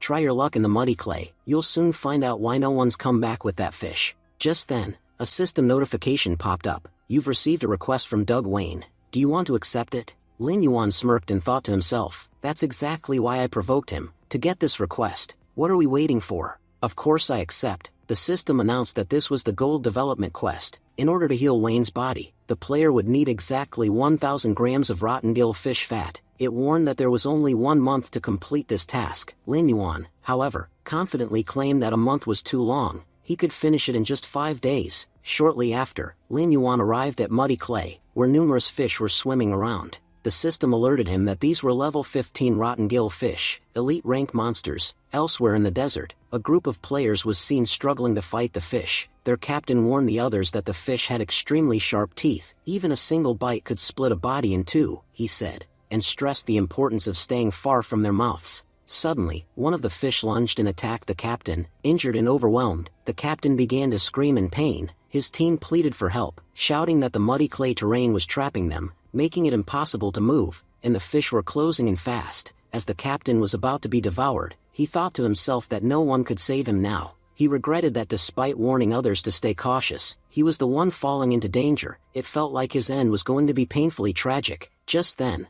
Lin Yuan appeared and threw the captain aside, saving him at the last moment. Lin Yuan told him not to get in his way as he had important work to do. Using Soul Flame, Lin Yuan launched a powerful attack on the fish. He asked mockingly why they even bothered fighting such a monster if they couldn't attack from a distance. Only a fool would try to fight this fish with a sword. The captain, stunned, wondered who this mysterious warrior was. He had already accepted his fate, yet this stranger saved him effortlessly. He concluded that Lin Yuan was no ordinary man. He had to be a great hero. As the captain turned around to thank him, Lin Yuan had already moved ahead to attack. The knight whispered in awe that this man truly was a great hero. Just a moment ago, he stood beside him, and now he was already face to face with the monster. He felt lucky that this hero had arrived in time to save them. Meanwhile, Lin Yuan was thinking to himself that the man was overreacting. He hadn't saved him out of heroism, he was simply in the way. He didn't consider himself a great hero. he was just doing his job. Using more soul flames, Lin Yuan launched a large-scale attack that reduced all the fish's HP by 50 points. The enraged fish all targeted him in retaliation.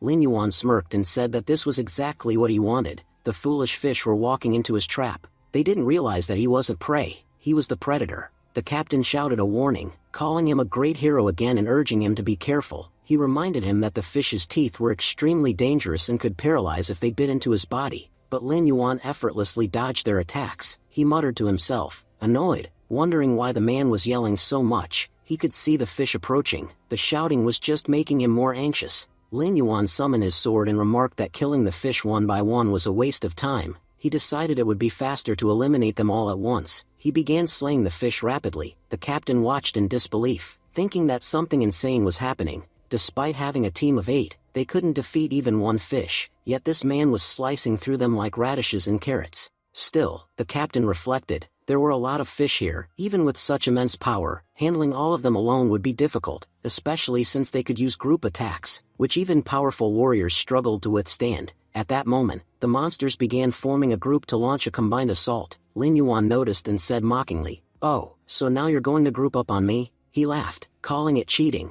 but if it was a team battle they wanted, he also had a team. He then summoned Giant Wolf, saying it was time to teach them a lesson. He commanded the wolf to use its skill, Howl of the Hungry. As the wolf began howling, the fish around them started becoming paralyzed. Lin Yuan declared that it was now time to finish them, but first, he needed to wear a mask. Without it, getting too close would be dangerous due to the toxic gas emitted by the fish. The system confirmed that the mask was being activated. As long as he wore it, no toxic gas could harm him, but the mask could only be used once. With the mask on, Lin Yuan lunged into battle again, targeting the fish's vital points and killing them rapidly. He remarked that everything was much easier now, and the fish were completely helpless before him. Within moments, most of the fish were dead. One of them tried to escape. Watching it flee, Lin Yuan remarked that its speed was far too slow to run away. If it had been faster, maybe it could have made it, but now, because of its poor speed, death was inevitable. With that, he hurled his sword and finished it off instantly. The observers standing nearby were left stunned. They questioned who this powerful player was, amazed that he had effortlessly wiped out so many monsters.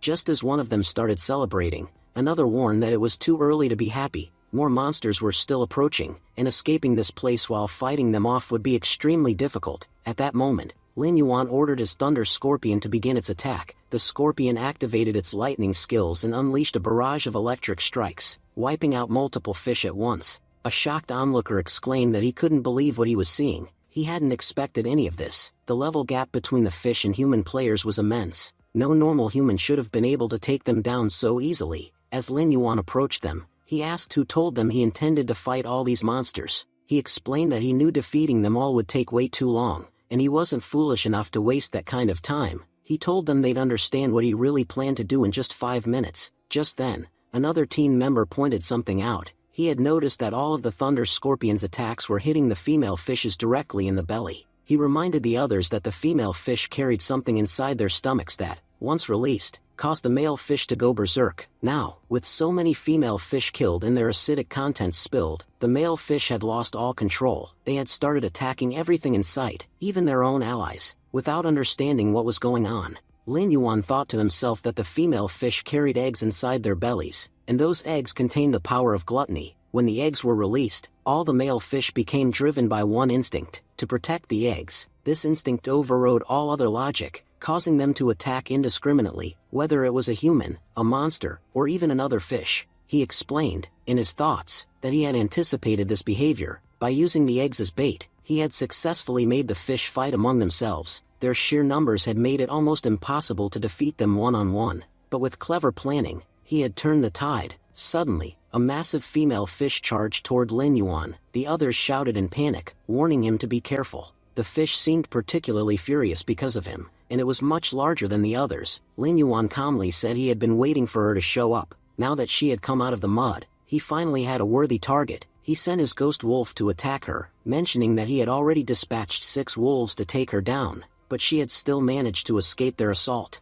It was a good thing she had come above ground. If she had stayed below, the wolves might never have stopped her. This was the kind of opponent he had been waiting for, someone strong and challenging. Eventually, Lin Yuan sliced the giant female fish into 2 pieces, and safely collected all the eggs from her body. Seeing this, the other players asked in confusion what he intended to do next. Lin Yuan warned them to step away from the rock they were hiding behind and instead take cover near the large boulder behind it. He told them he was about to do something extremely dangerous. As they moved away, the giant wolf placed all the collected eggs on top of a cliff and let out a loud roar, drawing the attention of all the male fish nearby. The moment their attention shifted, they completely lost control and charged toward the cliff. Lin Yuan thought to himself that everything was unfolding exactly as he had planned. The fish, acting without thinking, were rushing toward the eggs, and once they were all out in the open, eliminating them would be much easier. One of the players standing behind finally understood the strategy. He realized that Lin Yuan had used the female fish's eggs to lure all the male fish toward the cliff. Now, with them gathered in one spot, they could be wiped out all at once. He praised the great lord, calling him not just a brilliant fighter but also a strategic genius. Lin Yuan declared that now that the male fish were out in the open, he didn't even need to get involved directly. He ordered the kobolds to attack and finish them off. We then saw the kobolds swiftly killing the grounded fish. A shocked knight pointed out that the fish hadn't given up yet. They were releasing poison from inside their bodies as a final act of retaliation. Lin Yuan explained that this was exactly why he had told everyone to stay away. The air was already contaminated with poison, and now the male fish were releasing even more. The atmosphere had become toxic and extremely dangerous for humans. He warned that if any of them accidentally entered within a 5-meter radius of the fish, they'd definitely be affected. The most interesting part, Lin Yuan noted that the fish's blue poison was so dangerous that even they weren't completely immune to it. The poison they had released to kill others would eventually end up killing them too. Filled with relief, the remaining players rejoiced. Just a short while ago, they had believed they had no chance of survival, but thanks to the Great Lord, they were all still alive. Every fish in the area had been completely wiped out. As Lin Yuan continued walking forward, he muttered to himself that he only had one task left in this place, completing his quest and gathering loot. He also thought it was time to remove his mask since it had already helped him enough. At that moment, Lin Yuan took out his absorbing pot, thinking to himself how expensive it had been to purchase it. The unfortunate part was that he could only use it once. Still, he consoled himself by saying it would be worth it to fulfill Doug Wayne's request.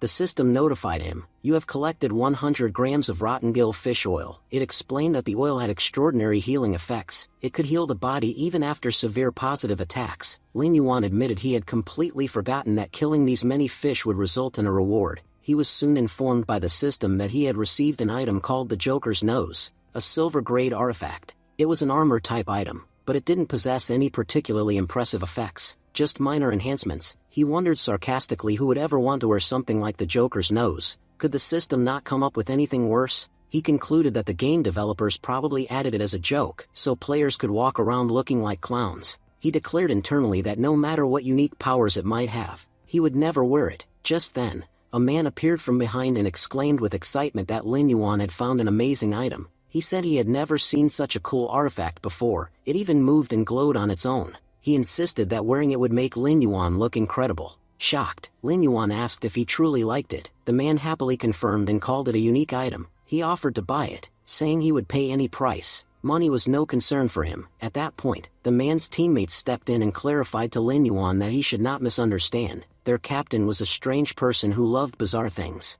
Amused, Lin Yuan offered to gift the Joker's Nose to him, saying he could keep it. Overjoyed, the man offered to pay him in return, but Lin Yuan politely declined. The man started crying, declaring Lin Yuan an angel who had saved his life and given him such a magnificent artifact without asking for anything in return. He wondered if he would ever get the chance to meet someone like Lin Yuan again. Meanwhile, his teammates watched in disbelief, silently thinking their captain was a fool. Who would want to pay just to become a joker? If we were in his place, we'd never accept it. The scene then shifted to a church, where Lin Yuan poured the fish oil over Doug Wayne. The injuries began healing rapidly. Doug Wayne, shocked, asked how this could be possible. He admitted that he had never expected Lin Yuan to be able to collect the oil, but the boy had done the impossible. The system announced that Lin Yuan had successfully completed Doug Wayne's quest and would now receive a gold weapon as a reward, the Green Goblin Blade. Lin Yuan thought back to his past life. This very sword had been his first gold weapon. While it appeared ordinary, its hidden features were extraordinary.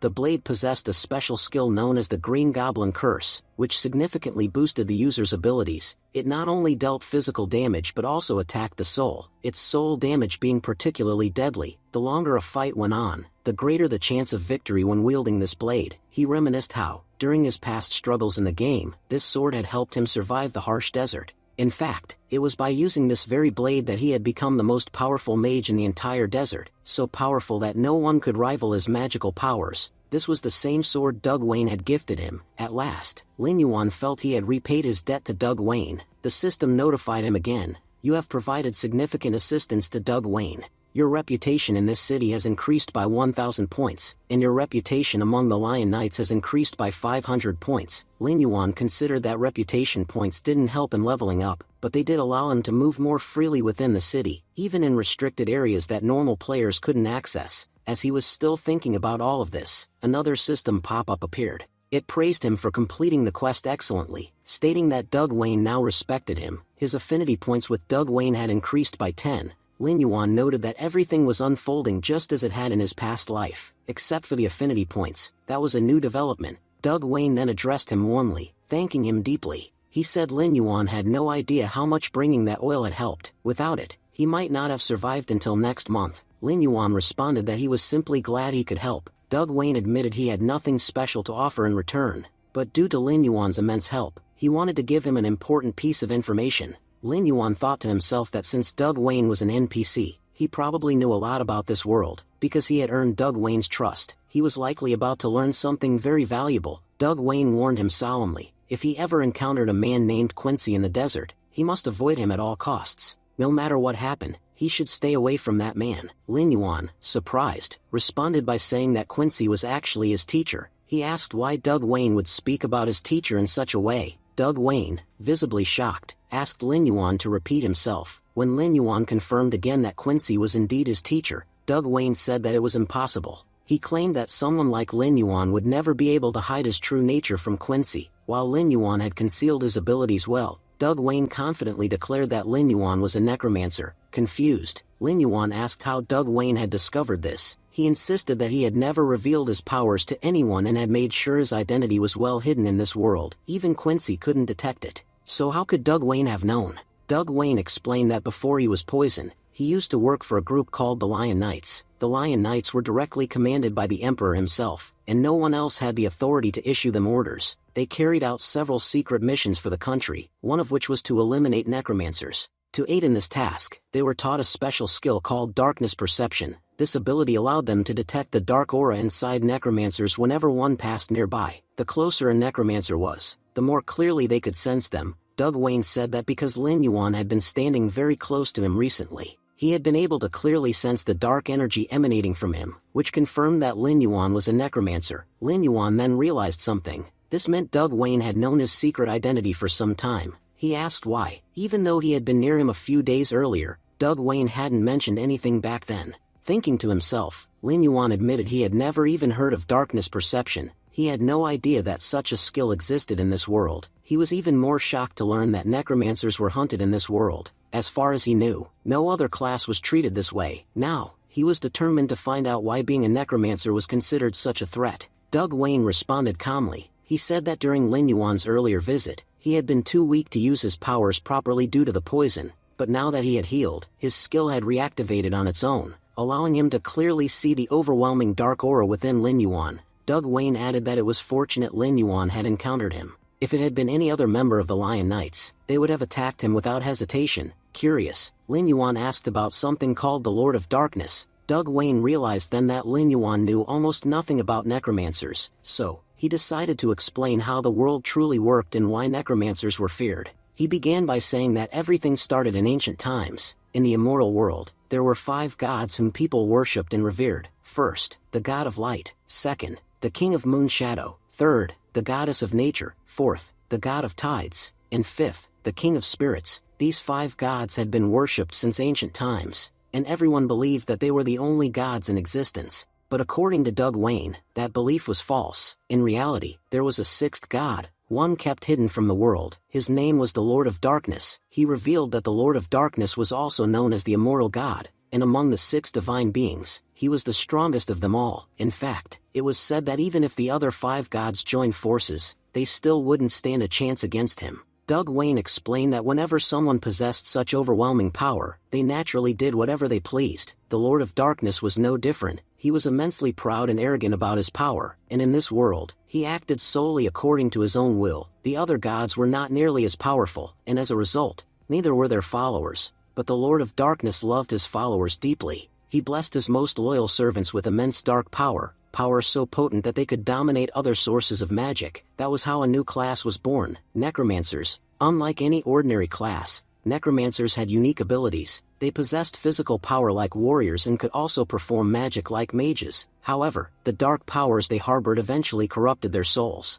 They began to see themselves as gods and acted with unchecked arrogance. Doug Wayne said the world had suffered greatly because of the followers of the Lord of Darkness. The bizarre powers of the necromancers had caused mysterious diseases to spread, plagues that killed countless innocent people, and to make things worse, the necromancers themselves became increasingly violent and destructive. They didn't just kill people, they enslaved their souls. They turned them into undead beings to serve them. Because of this, their very existence brought disaster after disaster upon the world. Humanity was falling apart. Eventually, the kingdoms realized that while the Lord of Darkness gave people great power, if the common masses began to follow him, it would lead to the world's destruction. That's why all the kingdoms united to ban his worship. Temples that once welcomed thousands of followers were destroyed. Armies of soldiers were deployed to wipe out those who worshipped the Lord of Darkness. Strict laws were enforced to make sure no one would ever follow him again. His history was buried, his name erased from textbooks, and even speaking about him became illegal. The people of that time understood clearly just how dangerous the greed for power could be. No matter how much you tried to reason with people, they knew that one day, someone would once again be tempted by it. To prevent that, they erased him from history, and began hunting down all of his followers, the necromancers. That was why so few people today even knew that necromancers existed,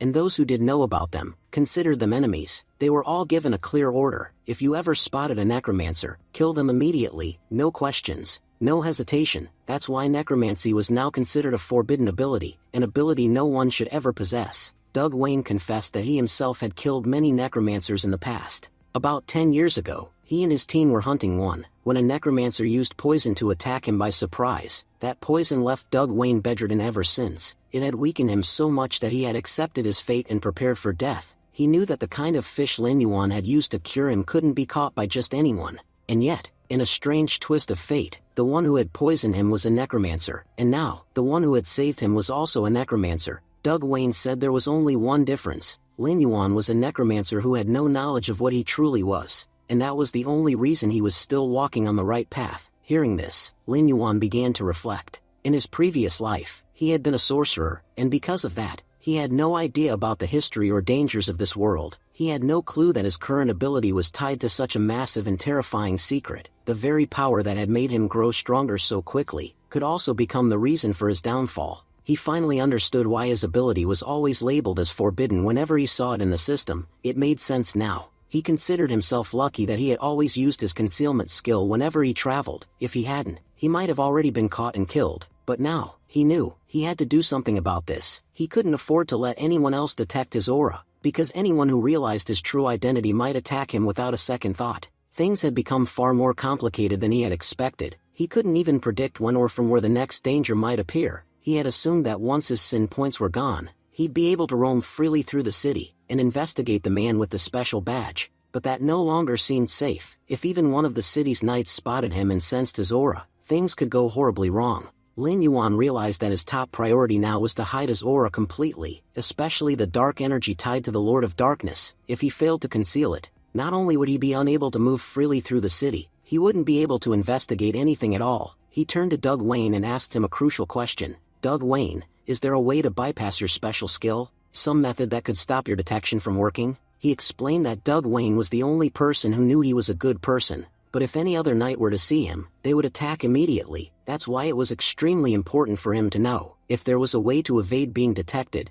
Doug Wayne said Lin Yuan was right. He truly was a good person. Even if he was a necromancer, Doug Wayne could confidently guarantee that Lin Yuan would never use his powers for evil. But then, Doug Wayne added, the truth remained that the rest of the world wouldn't believe in such goodness. If anyone else saw Lin Yuan, they wouldn't hesitate to attack him. Doug Wayne explained that their special detection skill could indeed be avoided, but unfortunately, he didn't know how. There was only one person who could help with that, Quincy. However, that was also where the real problem lay. Quincy hated necromancers more than anyone else. The moment he saw Lin Yuan, he would immediately recognize what he was. and Doug Wayne was absolutely certain that Quincy wouldn't hesitate to kill him on the spot. Doug Wayne warned that no one hated necromancers as deeply as Quincy did, and he had a very personal reason for it. Quincy had loved his wife more than anything in the world, but it was a necromancer who had taken her life. That was why he had warned Lin Yuan from the very beginning. No matter what happens, he should stay away from Quincy. Quincy wasn't just powerful, he was extremely dangerous.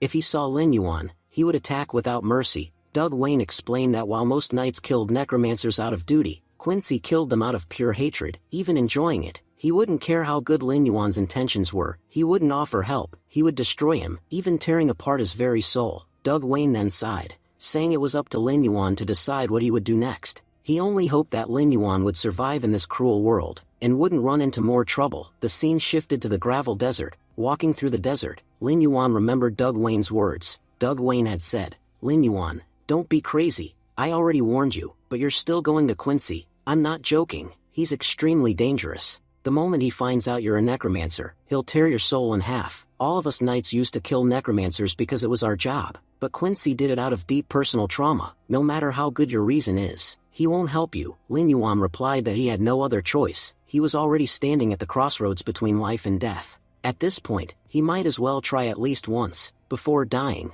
Back in the present, Lin Yuan then reflected on the dark energy within his body. Because of it, he couldn't enter any city freely. Every city had numerous knights, and he had no way of knowing when or where one might spot him. The real issue was that he couldn't even leave the desert and enter a new region. If his forbidden class was causing problems here, there was a good chance it would cause even worse problems in other maps too. That's why he had to solve this matter as quickly as possible. He didn't have any time to waste. If he kept wasting time on these distractions, when would he finally become powerful? He didn't know what the man with the mysterious badge was doing, or how powerful he had become. He didn't know how many new followers the man had added to his evil god cult either. But one thing was certain, if Lin Yuan didn't act soon, everything would be destroyed again. Just like last time, as he was deep in thought, suddenly, someone attacked him from the side. Lin Yuan dodged quickly and shouted, "Who's there? Come out." A group of people stepped forward, surrounding him. One of them grinned and said they had been looking for him for days. They joked that their shoes had worn out while chasing him across the desert. Just when they were about to give up, they had finally found him. Another taunted him, calling him a coward. He said that last time, Lin Yuan had escaped because they didn't have enough people with them, but now, their entire guild was present. He boasted that 30 of his brothers were standing right behind him, and challenged Lin Yuan to fight them all, if he had the guts. It turned out, these men were none other than Huang and Fei Hu. Huang declared that today, they were going to make Lin Yuan suffer a miserable death. He said Lin Yuan would soon be on his knees, begging for mercy. Fei Hu chimed in, reminding him that Lin Yuan hadn't shown them a shred of mercy when he attacked them last time. This time, they would take their revenge slowly. They said they would beat him so badly that he'd fall to his knees, crying and begging for forgiveness. He would plead for them to end his life. And the worst part? They wouldn't kill him. They would make sure Lin Yuan experienced a pain worse than death, something he could never have imagined. As he said this, Fei Hu began live streaming the fight. Meanwhile, in real life, viewers were commenting that it looked like the Bloodstained Guild was streaming again. One remarked that someone was definitely going to get killed by them today. Fei Hu addressed his viewers, claiming they were about to witness how his guild exacted revenge. He announced that they were about to tear a man into 1,000 pieces. As soon as he said this, the viewer count started increasing rapidly. Those watching the stream assumed that the Bloodstained Guild had found a newbie to bully. With 30 guild members ganging up on one person, many believed the newcomer stood no chance, no matter how strong he was. They called it unlucky for someone so handsome to get caught in this situation. A few even said that such a good-looking guy was about to die for no reason. Lin Yuan then calmly responded that both Huang and Fei Hu had been beaten like dogs the last time. He had thought they'd learned their lesson, but apparently not. He remarked that someone had rightly said, "Spare the rod and spoil the child." Lin Yuan said that he had cut off 2 empty-headed fools that day, and now, he'd have to take down 30 more. He smirked, saying it wasn't a problem, at least he'd finally get a warm-up, which he hadn't had in a while. Stream viewers were surprised by Lin Yuan's attitude. Despite knowing he was about to be killed, he was still acting cool and showing no signs of fear. Huang yelled at his men, asking what they were waiting for, and ordered them to attack. All 30 members began charging forward. Huang declared that Lin Yuan was going to be attacked from all directions. There was no escape. Just then, the system informed Lin Yuan that these attackers were making unprovoked assaults, meaning that for the next 15 minutes, even if he killed them, he wouldn't earn any sin points. he was free to fight without any penalties. Lin Yuan commented that 15 minutes was more than enough. Not just 30, he could probably wipe out 100 enemies in that time. With that, he summoned his army of undead soldiers, saying it was time for his warm-up. The soldiers began fighting immediately and were effortlessly defeating the enemy guild members. Huang instructed his men. Warriors were to attack from the rear, tanks were to move to the front and protect everyone, while mages and archers were to focus their attacks. Following orders, the mages launched their attacks, temporarily halting Lin Yuan's undead army. The archers began reducing their HP, which made Lin Yuan appear to be losing. Viewership began dropping. Some viewers commented that they had thought the newbie would be special, but he clearly stood no chance against 30 players.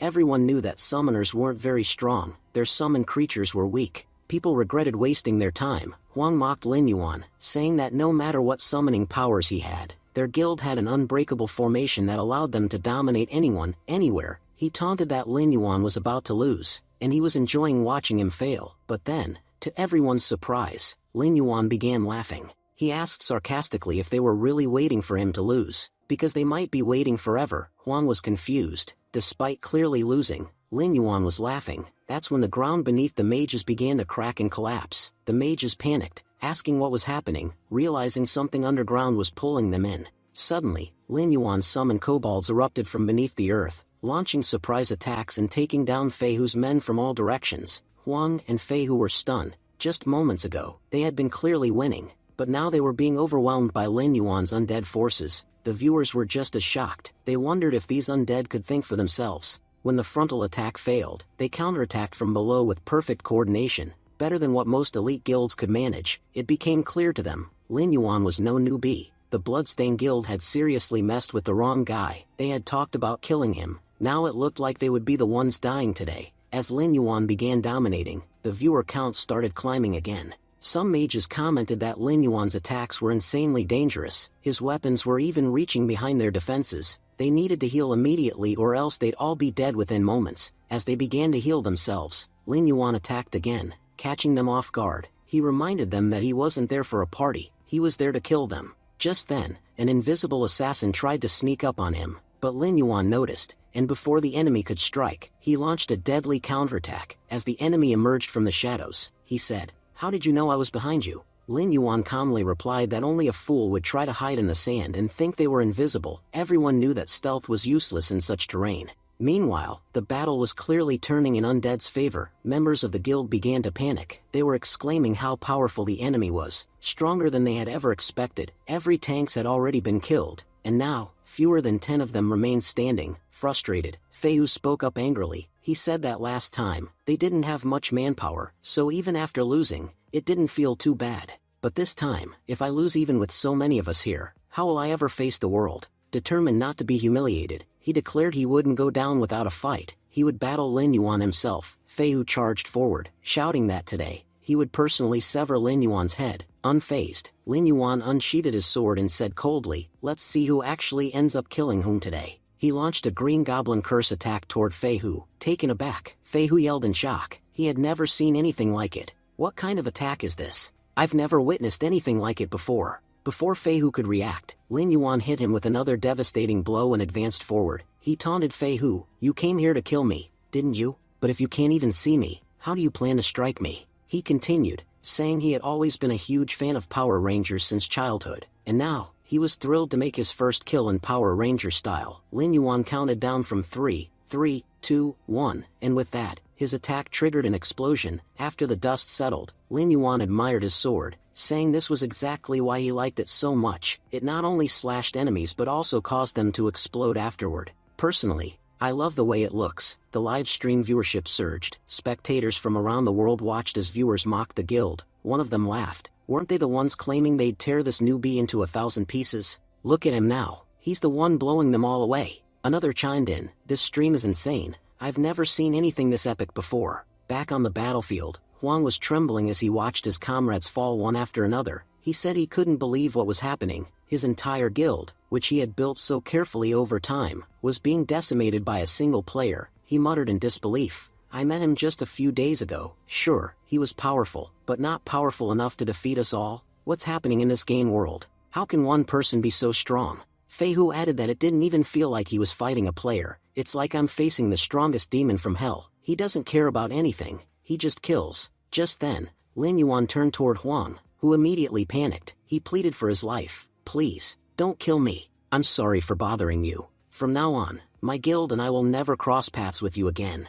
Please forgive us, just this once. But Lin Yuan didn't stop. He walked straight toward Huang and drove his sword into his head. He coldly said, "You liked seeing others tremble in fear, didn't you? You enjoyed killing them, so tell me, how does it feel now to be on the receiving end? If you enjoyed watching others suffer, you must be enjoying this too." And with that, he finished Huang off. Lin Yuan then looked down at him and muttered, "People like you, it's better if you're not powerful. Otherwise, you'd just become a threat to humanity." As he scanned the area, Lin Yuan noticed a bee-like bot still live streaming the entire event. "Oh, I almost forgot. We have an audience. Honestly, I'm not a fan of attention. I prefer peace and quiet." Then, without hesitation, he destroyed the bot as well. "Now this place finally feels better. This is the kind of peace I like." The scene shifted to a massive building where people were still buzzing about Lin Yuan. They were amazed. That guy was so cool. After destroying the guild, he even took down the streaming bot. And did you hear what he said at the end? He just wanted peace. Another remarked, "The most incredible part is that such an amazing player has appeared,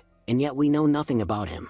A few others recalled that they might have seen this player before. "Isn't he the one who defeated the first world boss of the game?" "No doubt about it. He's the hero of Gravel Desert." Many were becoming his fans. Someone even mentioned that the mercenary guild had sent him a S-rank invitation to join. The scene shifts, and we see a guy who is reading the game's strange chat. He whispered, "Lin Yuan, I'll remember you. We'll meet very soon." Scene shifts to Gravel Town. Lin Yuan's master was shown peacefully napping. As Lin Yuan approached, the old man opened his eyes and said with a smile, "Kid, you're back again. What do you want to learn this time? Last time you mastered the soul flame and other techniques. To be fair, I'm not teaching you anything today. I've got plenty of money and I'm exhausted. Come back tomorrow. I'll probably be broke by then, and maybe then I'll teach you something." Lin Yuan replied, "Master, I need to speak with you." At that moment, he cancelled his profession concealment. His identity as a necromancer was now clearly visible to everyone. Quincy, clearly annoyed, sneered, "So, you're a necromancer, and you have the guts to show yourself in front of me?" As Quincy prepared his attack, he recalled that over the years, he had dragged necromancers to their deaths, and had never met one who dared face him.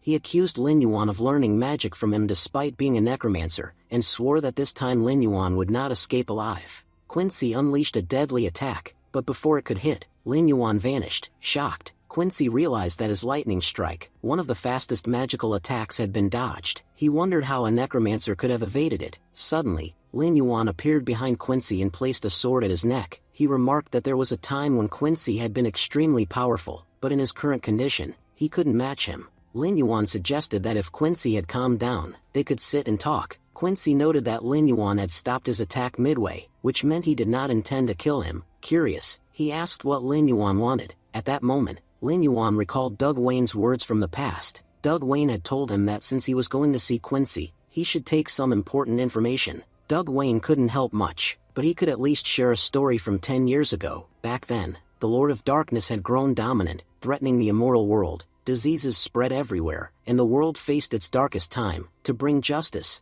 Quincy and his wife had stepped forward to fight. They faced the Lord of Darkness's most powerful follower. Quincy and his wife, the most powerful mages of that era, were considered unbeatable. In the battle, they killed the necromancer, but before dying, he cursed Quincy's wife. Her soul was corrupted and overtaken by darkness, causing her to lose all her memories and transform into a monster beyond redemption. Since Quincy was severely injured at the time, he couldn't save her. The only way to break the curse was to destroy her corrupted soul, which would restore her. However, Quincy lost his powers in that battle, so much that he couldn't even hold a sword. Everyone believed he was too weak to save his wife, and that he would live the rest of his life in sorrow, abandoning thoughts of revenge. Then one day, Quincy posted a mysterious mission. Anyone who could save his wife would receive his entire fortune. If a necromancer saved her, Quincy would also give them the method to break the darkness perception, a technique he had learned from the powerful necromancer he once defeated. In truth, this reward was bait. Quincy knew only necromancers could save his wife, and that their greatest weakness was the darkness perception. He was certain they would come for the method, fall into his trap, and die.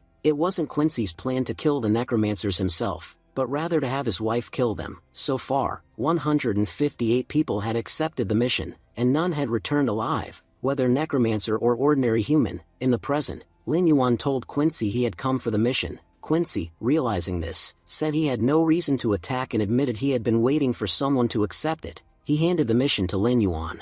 The system notified Lin Yuan that he had received a mission from Quincy, titled Wife's Dead Soul. It was a silver-grade mission, with a 10-day time limit. Lin Yuan accepted. Quincy wished him good luck, saying he hoped Lin Yuan could complete it, though inwardly he thought the young man was walking toward his death, as no one had ever returned from his wife's side. The scene shifted to Gravel Town, where the memorial of the dead came into view. Lin Yuan had entered the memorial, using night vision to see clearly even in the darkness. He thought to himself that the memorial had 5 floors in total. All the NPCs from the town were buried on the first floor. As he pondered this, a zombie suddenly crawled out from a coffin, only to be instantly destroyed by his scorpion companion. Lin Yuan noted that the monsters became stronger on each floor. Zombies on the first floor were level 1 to 3. The second floor housed level 4 to 6 skeletal monsters. The third floor had level 7 to 9 ghost monsters, and the fourth floor contained level 10 ghouls. He recalled hearing that most people attempting this mission never made it past the fourth floor. In his mind, the first 3 floors were a waste of time. He decided to go directly to the fourth floor and hunt the ghouls there. Arriving at the fourth floor, he observed his surroundings. It was eerily quiet, too quiet for a place supposedly crawling with monsters. Then faint noises began to echo through the darkness. Lin Yuan realized the ghouls had started moving. On the walls, the creatures crept forward slowly, thinking that the darkness concealed them from him. They believed they could sneak up for a surprise attack, but Lin Yuan could see their every movement. Signaling his scorpion, he ordered an attack. The scorpion smashed through one enemy with a single blow, and then used its poison tail to strike multiple foes. Lin Yuan advanced, cutting through them with speed, mocking their failed ambush. One by one, he killed them all, until a ghoul managed to get uncomfortably close. Striking it down, he remarked that it had almost succeeded in sneaking up on him, but in the end, it was caught. The system congratulated him for killing many level 10 ghouls and announced he had leveled up to 12. Lin Yuan reflected that he had expected this floor to take longer, but it was over quickly. Unfortunately, all the enemies here were undead,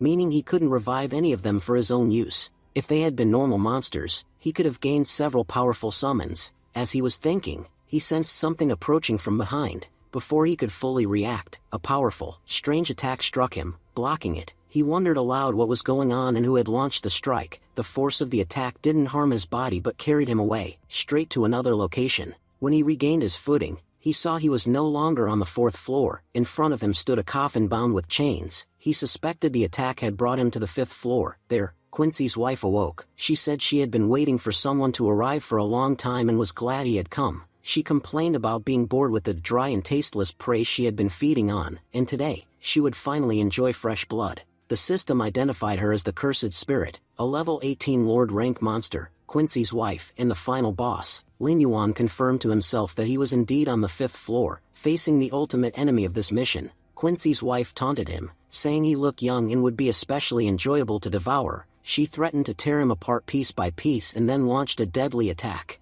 Lin Yuan blocked it with his sword. She followed up by using tentacles to strike again, but he skillfully dodged each blow. Lin Yuan realized that Quincy's wife's tentacles were coated in poison. Even a single accidental touch could weaken him severely during battle. Now he understood why no one who had come here before had ever survived. She wasn't just a level 18 monster, her attacks were also lethally dangerous. Destroying one of her tentacles, Lin Yuan declared that such attacks would not work on him. If she truly wanted to injure him, she would have to try much harder. With that, he severed all of her tentacles, forcing her to retreat. Regaining her balance, Quincy's wife grew furious. She cursed at him, promising that he would not leave alive and that she would end him completely. The system announced that the boss monster had activated a summoning skill, one that allowed her to call forth other creatures. Lin Yuan wondered if her summoning ability worked like his, perhaps summoning undead. As her power spread, skeletons began to emerge from the ground. Lin Yuan realized she was summoning not only the corpses buried in the memorial but also the remains of those who had once accepted Quincy's quest and died trying to kill her. If any of those people had reached this floor before dying,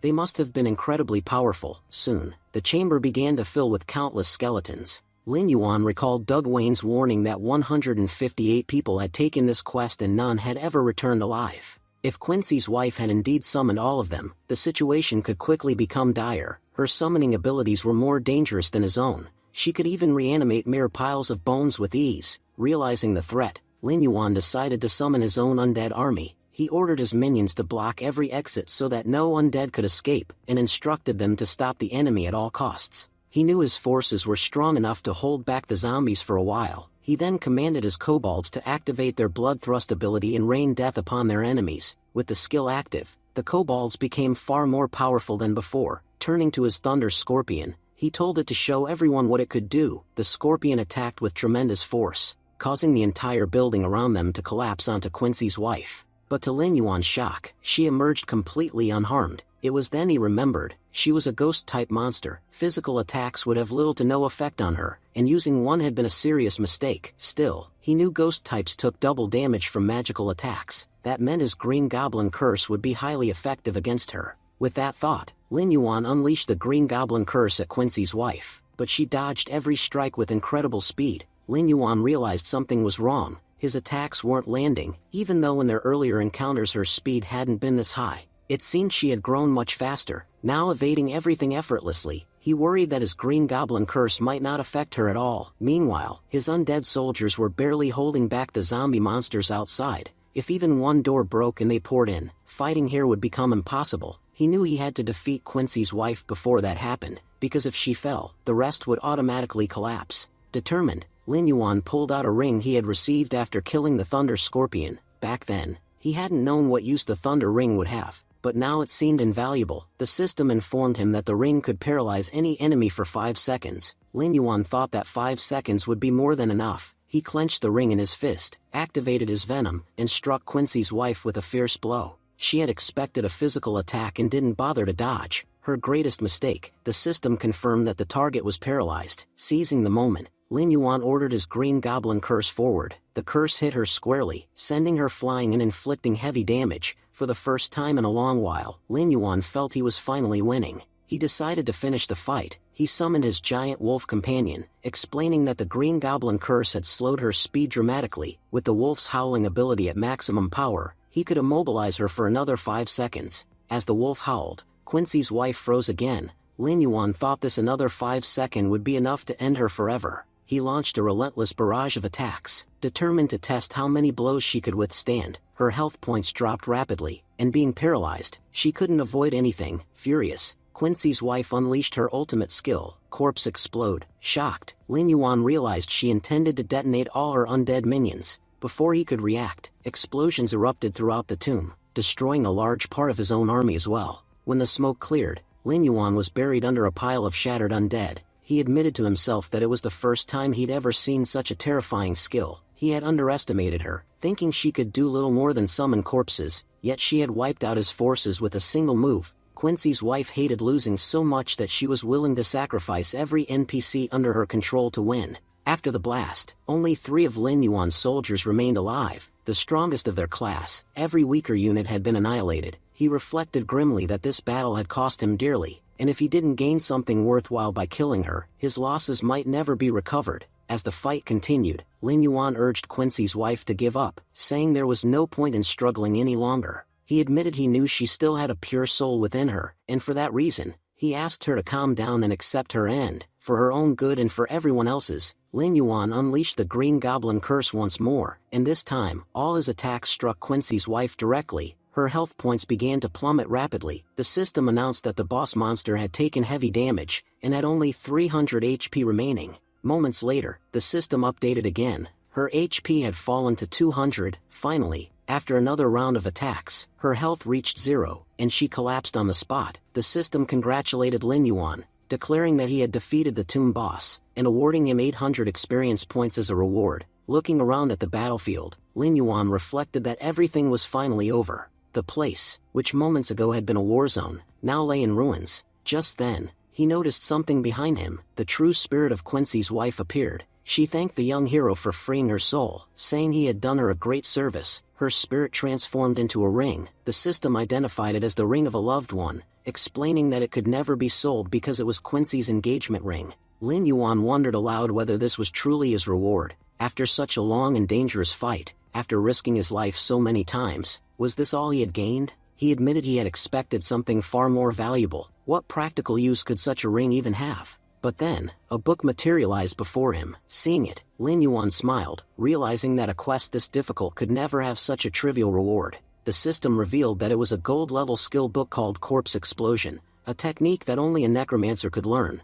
Lin Yuan was astonished. This was the same skill Quincy's wife had used to obliterate his undead army. He thought that if even one of her zombies had been close to him during that blast, he would have suffered serious injuries as well. He admitted that it was an extraordinary ability, one of the best he had ever seen. Reflecting further, Lin Yuan pointed out that he himself was a necromancer, yet he didn't possess such a skill. He recalled Quincy saying that the man he had killed was an important servant of the Lord of Darkness. Perhaps this explained why she had been granted such a rare and powerful ability. The system announced that the skill book was being imprinted into Lin Yuan's memory. He now possessed the Corpse Explosion skill, which could be used every 10 seconds. At the cost of 100 mana per use, Lin Yuan reflected that although using the skill would require sacrificing his own soldiers, it would be extremely useful against powerful enemies. He admitted to himself that this journey had been highly profitable. Later, Lin Yuan returned to Gravel Town and showed Quincy the ring he had obtained. Shocked, Quincy recognized it immediately as the engagement ring he had once given to his wife. He explained that when a soul is sealed, it loses all memories,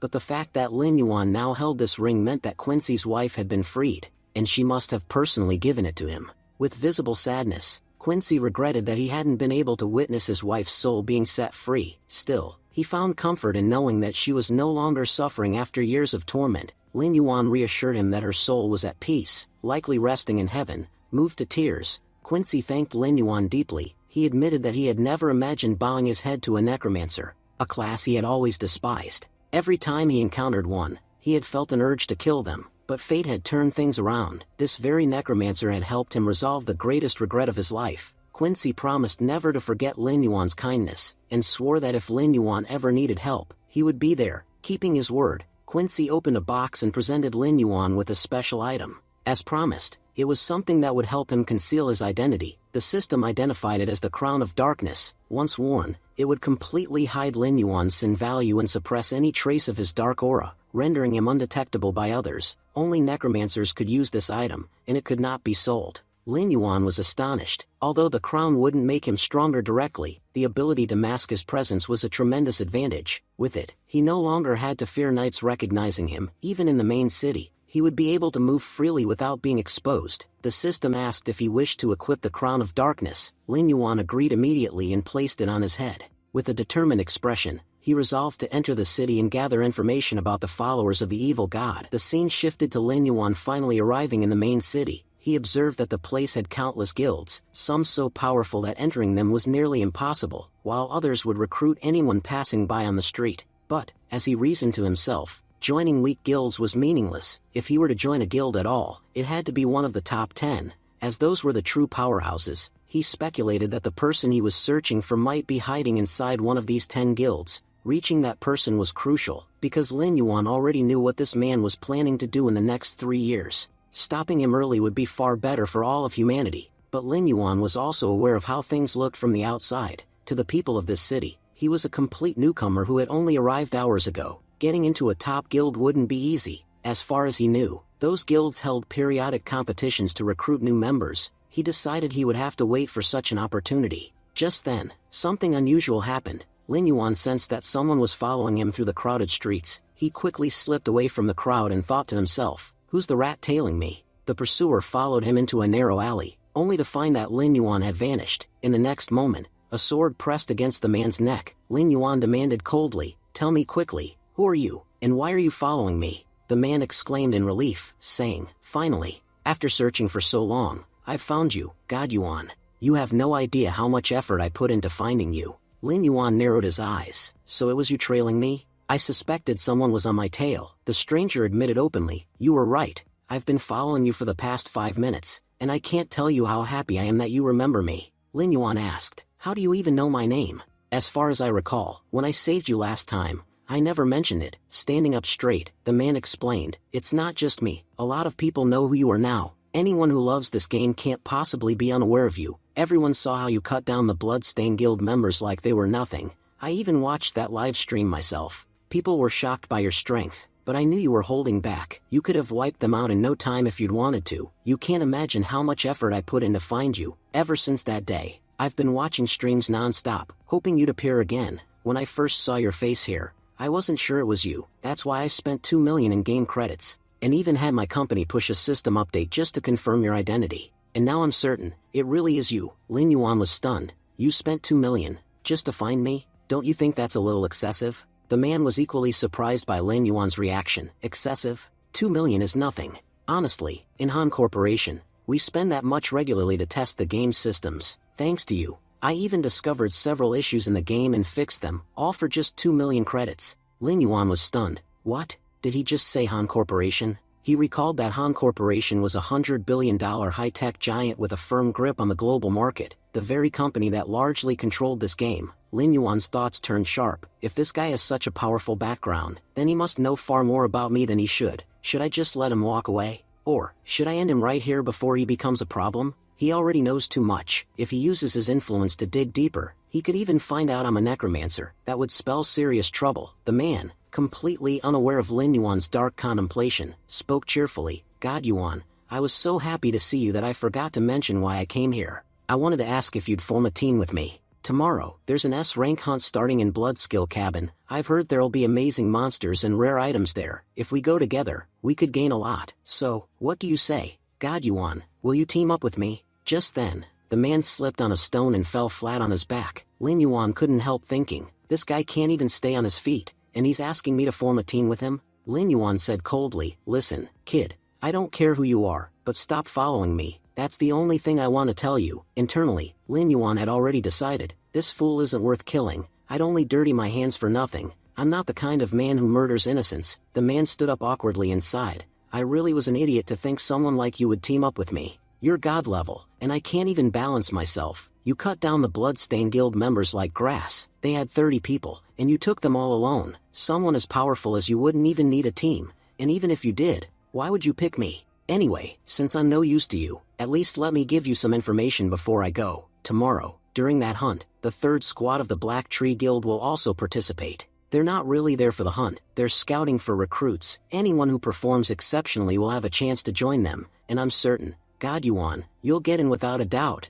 Lin Yuan's thoughts sharpened again. The Black Tree Guild, one of the top 10. If I can join them, it'll be a huge advantage. As the man walked away, he added, "I know you'll make it into their guild easily, but me? If I go alone, I'll achieve nothing. Still, if you join too, I'll be happy just to see you there." Lin Yuan suddenly asked, "When does the hunt start? Give me the exact time." The man froze in disbelief. "God Yuan, what did you just say? Could you repeat that?" Lin Yuan repeated calmly, "I said, when does this S-rank hunt begin?" Overjoyed, the man practically threw himself at Lin Yuan's feet. "It starts tomorrow morning at 8. God Yuan, does this mean we're a team now?" Lin Yuan replied firmly, "First of all, I'm not God Yuan. My name is Lin Yuan, call me that. Second, before we head out for the hunt, we need to make some preparations." The man was stunned. In his head, he wondered, preparations? Is he talking about buying weapons here? Just then, the scene shifted to the Vulture Bandit camp. As soon as Lin Yuan arrived there, Lin Yuan begins wreaking havoc. Within seconds, he eliminates several vultures. Lin Yuan remarks that even ordinary vultures here are at level 12. He recalls losing his army in the last battle and says that he has come here to gather a new force. Calling out to them, he says, "Arise, my new soldiers." At his command, a large number of vultures rise to their feet. The system announces that these are vulture bandits, and every single one of them is at level 12. Lin Yuan then says it's time to move forward, noting that they still have to grow their army much larger. With that, everyone marches toward the vultures. Soon, they encounter a level 14 vulture leader. Lin Yuan observes, level 14 monsters. It looks like this team of mine will turn out to be even stronger than the last one. Ordering his soldiers to advance and wipe out the enemy, he sends them charging. A fierce battle erupts. At one point, a vulture leader hurls a sword at Lin Yuan, but he easily dodges it and vanishes in an instant. Shocked, the vulture wonders where Lin Yuan disappeared so suddenly. Appearing behind him, Lin Yuan says, "Don't be surprised, I'm right here behind you." With a single slash, he finishes him on the spot. Lin Yuan then begins taking down the other vulture leaders with powerful kicks. The system reports, "Host, you have eliminated 10 leaders at once. You are awarded 1,000 experience points." Turning back, Lin Yuan taunts, "Your disciples are dead. When will you finally come out and fight?" But he notices the vulture lord isn't there. Thinking aloud, he wonders, where did he run off to? Don't tell me he got scared watching his men get slaughtered. Suddenly, the vulture lord appears behind him. The system warns that this is a level 19 vulture lord attempting a backstab, but Lin Yuan easily counters him using his corpse soldiers. Smirking, Lin Yuan says. It's time to make some noise. He unleashes a massive explosion with his corpse soldiers, bringing the battle to an end. The Vulture Lord, enraged by Lin Yuan's attacks, roared in fury. Lin Yuan stepped closer and taunted him. What's wrong? Angry already? You're not done getting beaten yet. He then used his infinity contract and delivered a devastating punch. The blow sent the Vulture Lord flying. The system chimed in. Host, you've killed the Vulture Lord. Lin Yuan laughed. Now that's power. Just one punch and the fight is over. The system continued. Killing the Vulture Lord has leveled you up to level 13. Your Green Goblin Curse is now level 3. And your Chaos Explosion skill has reached level 2.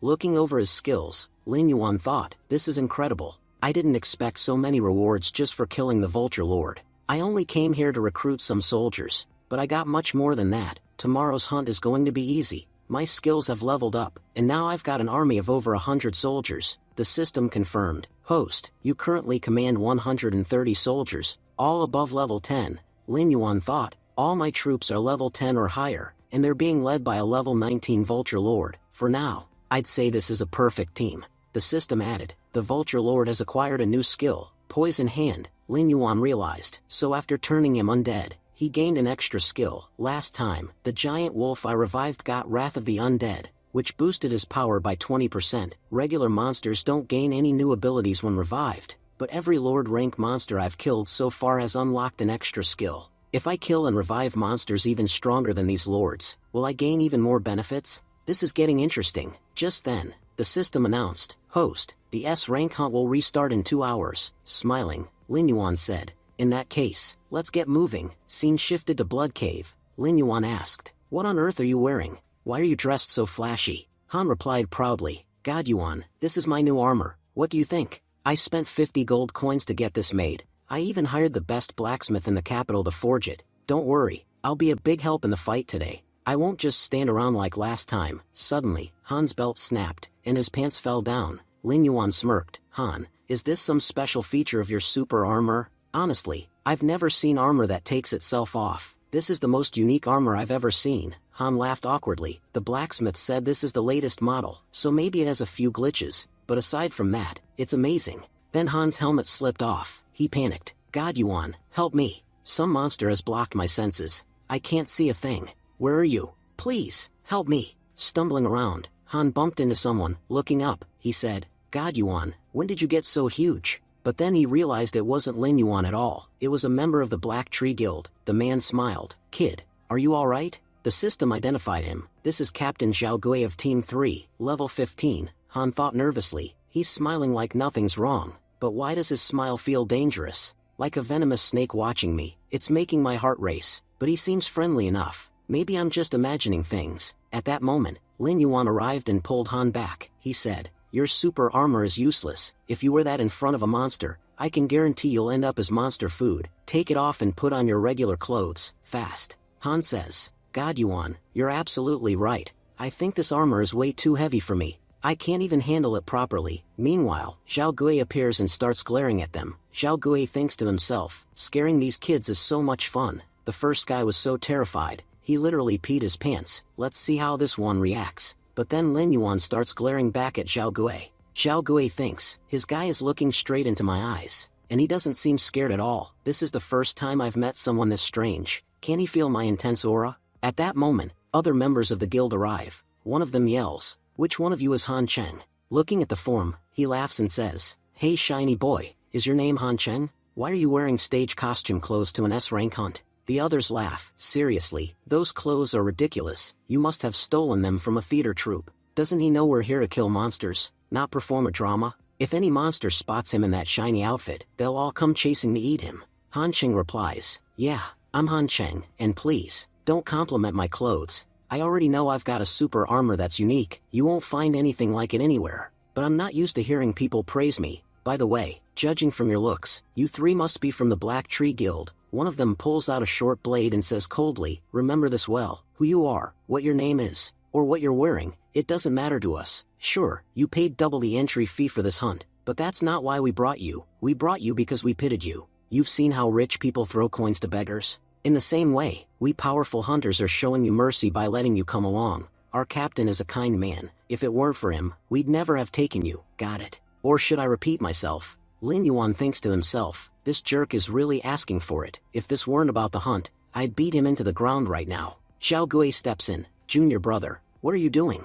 These kids are our new companions. Who treats new teammates so rudely? And besides, these friends are special. They even paid double the fee to participate. The rude man laughs awkwardly. Captain, I was just joking. Do you really think I'd treat new members like that? But jokes aside, remember what I said. Our captain is generous, but that doesn't mean he'll carry all of you. If any monster comes your way, you'll have to fight it yourselves. Bringing you here is already a huge favor. Once we're inside, don't expect any help. Han Cheng nods. Yeah, I get it. Don't worry, I'll work really hard once we go inside. The man in the hat says, alright then, now that everyone's here, we officially begin today's S-rank hunt. Han Cheng mutters, honestly, I'm nervous. This is my first time meeting someone from a top guild. Others around them say, this is an amazing opportunity. We have to give it everything we've got. If we can join a top guild, it'll change everything for us. Lin Yuan, however, thinks, there are a lot of participants in this S-rank hunt, and most of them seem to be newcomers who only just arrived in the capital. They know nothing about this city. All they care about is joining a top guild at any cost. But what they don't realize is, not every guild is good. You have to be very careful before you join any of them. Then Zhao Gui says, alright then, let's go. None of you need to worry about monsters. As long as we're here, nothing can touch you. Just then, Han Cheng suddenly pulls out a flag. Shocked, another guy wonders, what on earth is he doing here? Han Cheng shouts, God Yuan, hurry up. You know there are a lot of glowing slimes inside this cave, so we won't have any trouble seeing. But if we fall too far behind the team, it'll be really hard to catch up to them. As they move forward, the other guy mutters, seriously, this guy is an idiot. Why did he even come with us? Lin Yuan says calmly, Han Cheng, there's no need to rush. I can already see from here that something interesting is going to happen inside. As they head deeper into the cave, they find 3 branching paths. Everyone says in surprise, wait, there are 3 paths here? We've already gone pretty deep, but no monster has attacked us yet. Aren't hyena monsters supposed to live in this cave? Someone calls out, Captain Zhao, there are 3 paths ahead.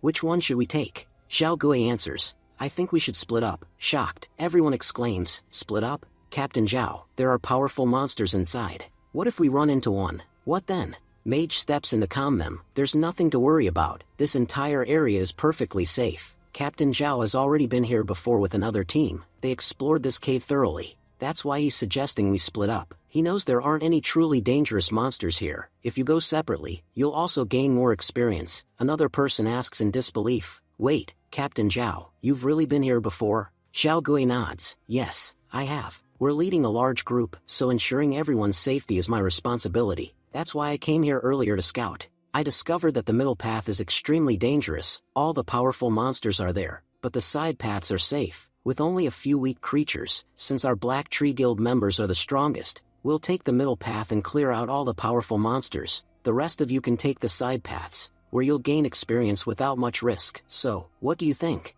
Everyone agrees. Captain Zhao is strong and reliable. If he says this is safe, then it must be true. We should take the right path. Just then, Lin Yuan speaks up. I don't care what you all do, but I'm going left. Xiao Gui replies. Sure, you can go. Choose whichever of the 2 side paths you like. The others whisper, what's with that cloaked guy? Why is he in such a rush? Is he trying to show off? We were still discussing which path to take, and he's already decided. Honestly, I don't trust these 2. That handsome one doesn't even look powerful. Let them take the left path. We'll all go right. Captain Zhao adds mockingly, seems like no one wants to follow you too. I'm the captain here, but I can't force anyone to go with you. You chose the left path, but no one else did. Are you still going? Lin Yuan replies coldly, these weaklings don't concern me. Let them go wherever they want. Fewer people on my path just means less crowding. Saying this, Lin Yuan leaves. Watching them walk away, Xiao Gui smirks to himself. These fools, whether they go right or left, only one thing is waiting for them, death. As they enter the left path, Han Cheng said to God Lin Yuan, have you noticed? Ever since we chose this route, the temperature's been dropping steadily, and I can't shake this strange feeling, like something powerful is watching us. Lin Yuan smirked. So you finally realized it. You're right. A very strong monster has been stalking us since the moment we entered the cave. Han Cheng grew nervous. Wait, you mean a monster's watching us? But Captain Zhao said he already scouted the path and it was completely safe. How could there be monsters here? Lin Yuan chuckled. Han Cheng, are you seriously trusting that bald guy's words? Think for a second. This is a S-rank hunt. Why would he bring newbies into something so dangerous? He's not your tour guide. He's just using us as bait. I can't believe none of you figured that out. Han Cheng hesitated. But, God Lin Yuan says, I know what you're thinking. You're probably wondering why I didn't expose Captain Zhao if I already knew all of this. Lin Yuan tossed a slime forward to clear the path and replied, because I wanted to come here myself and see what kind of interesting creatures were waiting inside.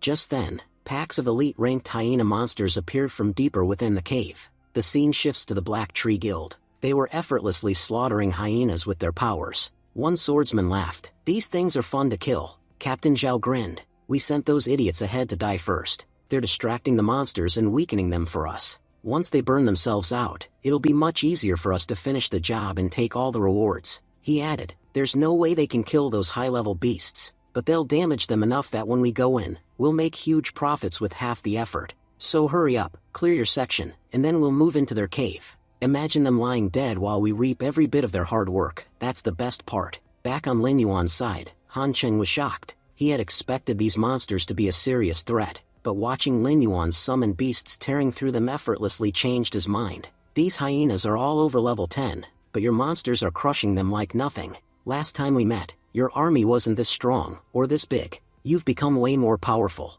Honestly, God Lin Yuan, you're amazing. Lin Yuan smiled. Remember when I said we needed preparation before the fight? This is what I meant. Shocked, Han Cheng asked, God Lin Yuan, did you really manage to control so many powerful monsters in just one day? At that moment, the system reported, you have eliminated 55 elite rank monsters. Lin Yuan replied calmly, we've worked hard enough. Now it's time to reap the rewards of that effort. With tears in his eyes, Han Cheng said, God Lin Yuan, to be honest, I'm jealous of you. I know I'll never be able to reach your level of power. Just then, Han Cheng felt the ground trembling. What's going on? Is the earth shaking because of God Lin Yuan? But when he looked over, Lin Yuan was completely absorbed in summoning materials and seemed unaware of the quake. He's too busy. I shouldn't disturb him. I'll go check it out myself. Besides, I haven't been of much help in fighting monsters so far. At least I can take a few down on my own. He followed the source of the tremors and arrived at a spot where the shaking was strongest. But suddenly, the ground went still. What's happening here?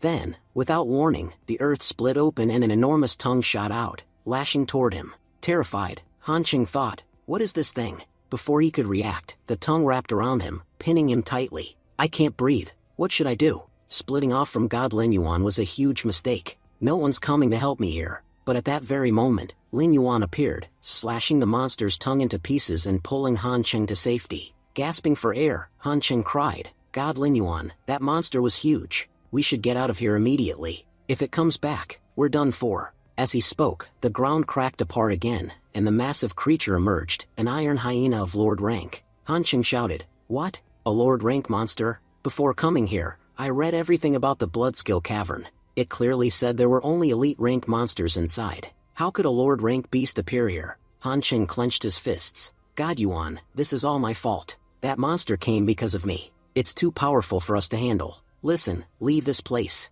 I'll hold it off for at least 5 minutes. You go. Lin Yuan only laughed. What did you just say? You think this thing is dangerous? This isn't a threat, it's prey. A perfect hunt. Stunned, Han Cheng said, God Lin Yuan, are you serious? That's a Lord rank monster. Lin Yuan grinned. Exactly. And that's what makes it fun to kill. Just stay here for 2 seconds. I'll finish it off. Summoning several vulture leaders at once, Lin Yuan ordered, everyone, throw your sword. Let's see how tough this hyena really is. But the beast used its iron hide to deflect every attack. Lin Yuan thought, it's distracted now. This is the perfect time to strike. He unleashed his green goblin curse, hitting the hyena directly. He thought, after this attack, it shouldn't even be able to stand. But to his surprise, the monster barely showed a scratch. What? My powerful attack barely harmed it. These small moves won't work. If I want to kill it, I need to use something far more powerful, something that ends it in one blow. Angered by Lin Yuan's assault, the iron hyena roared and exhaled a poisonous breath toward him.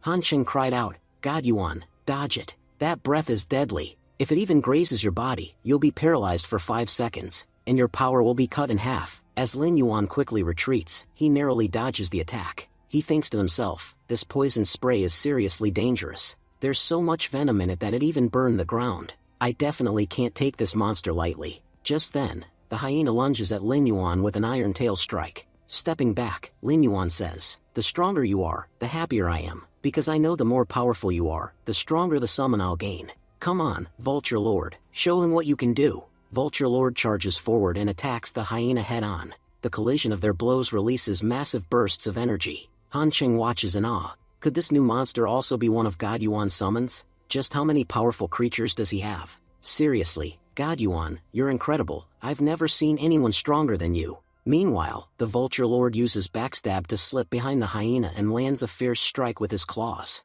The system announces, this attack will slow the hyena's body for 10 seconds. Infuriated, the hyena lashes out with its tail. Lin Yuan warns, careful, that attack is deadly, but Vulture Lord can't dodge. He's slammed backward through the air. Alarmed, Han Qing shouts, this monster is insanely fast. Even though the Vulture Lord was moving at incredible speed, the hyena still managed to hit him. Does it have eyes on its back or something? How is it seeing everything behind it? I told God Lin Yuan to leave this monster to me for 5 minutes, but honestly, I couldn't even last one. Lin Yuan narrows his eyes. No, it doesn't have eyes on its back, but now I understand how it blocks every single attack. The Vulture Lord is a level 19 ultra-fast monster. Tracking its movements isn't easy, yet this hyena has countered every strike and launched lethal ones in return. There's only one reason for that. It's hidden inside its body. These hyena monsters are an evolved form of lizard monsters. Their eyes aren't normal, they have dynamic vision. If humans see this world like a 1080p screen, they see it in full 4K.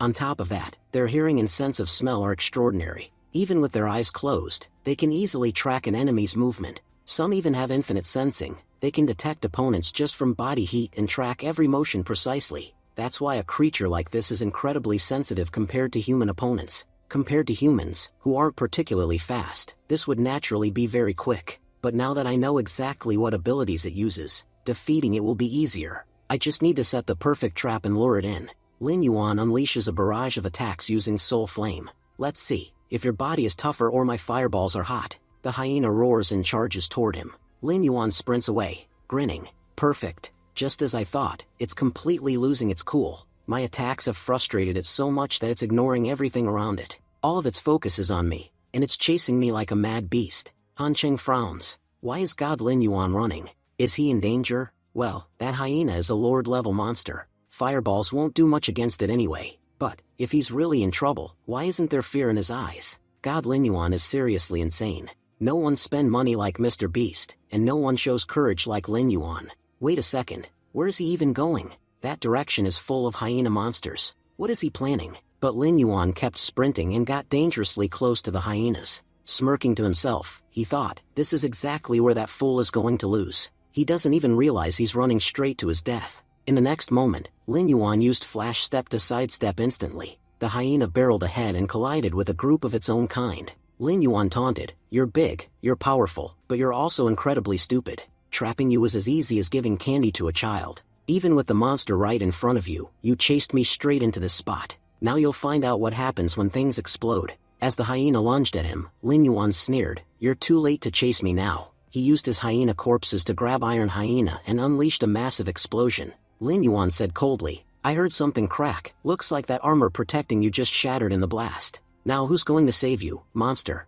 Furious, the hyena attacked again. Lin Yuan laughed, you're angry? You should be. But anger won't save you. Your death has already been written. Leaping high, Lin Yuan summoned his Vulture Lord. He commanded, attack from the left. Lin Yuan himself flanked to the right, thinking, lizards have an amazing sense for detecting their surroundings, but their minds aren't fast enough to track two simultaneous attacks. If both of us strike together, this hyena won't stand a chance. It'll see us coming, it'll track our movements, but it won't be able to do a thing. The Vulture Lord rained arrows, distracting the beast. Lin Yuan praised, good work. All we needed was to distract this idiot, and that was too easy. Time to finish this with one final strike. This attack will tear through its health completely. Lin Yuan unleashed a deadly blow. The system confirmed, critical hit on Hyena Lord. HP reduced to 0. You have leveled up and reached level 14. Grinning, Lin Yuan muttered, even in death, this hyena gave me a huge profit. Coming here was definitely worth it. After a brief 5-minute break, Lin Yuan's undead army fully recovered its HP.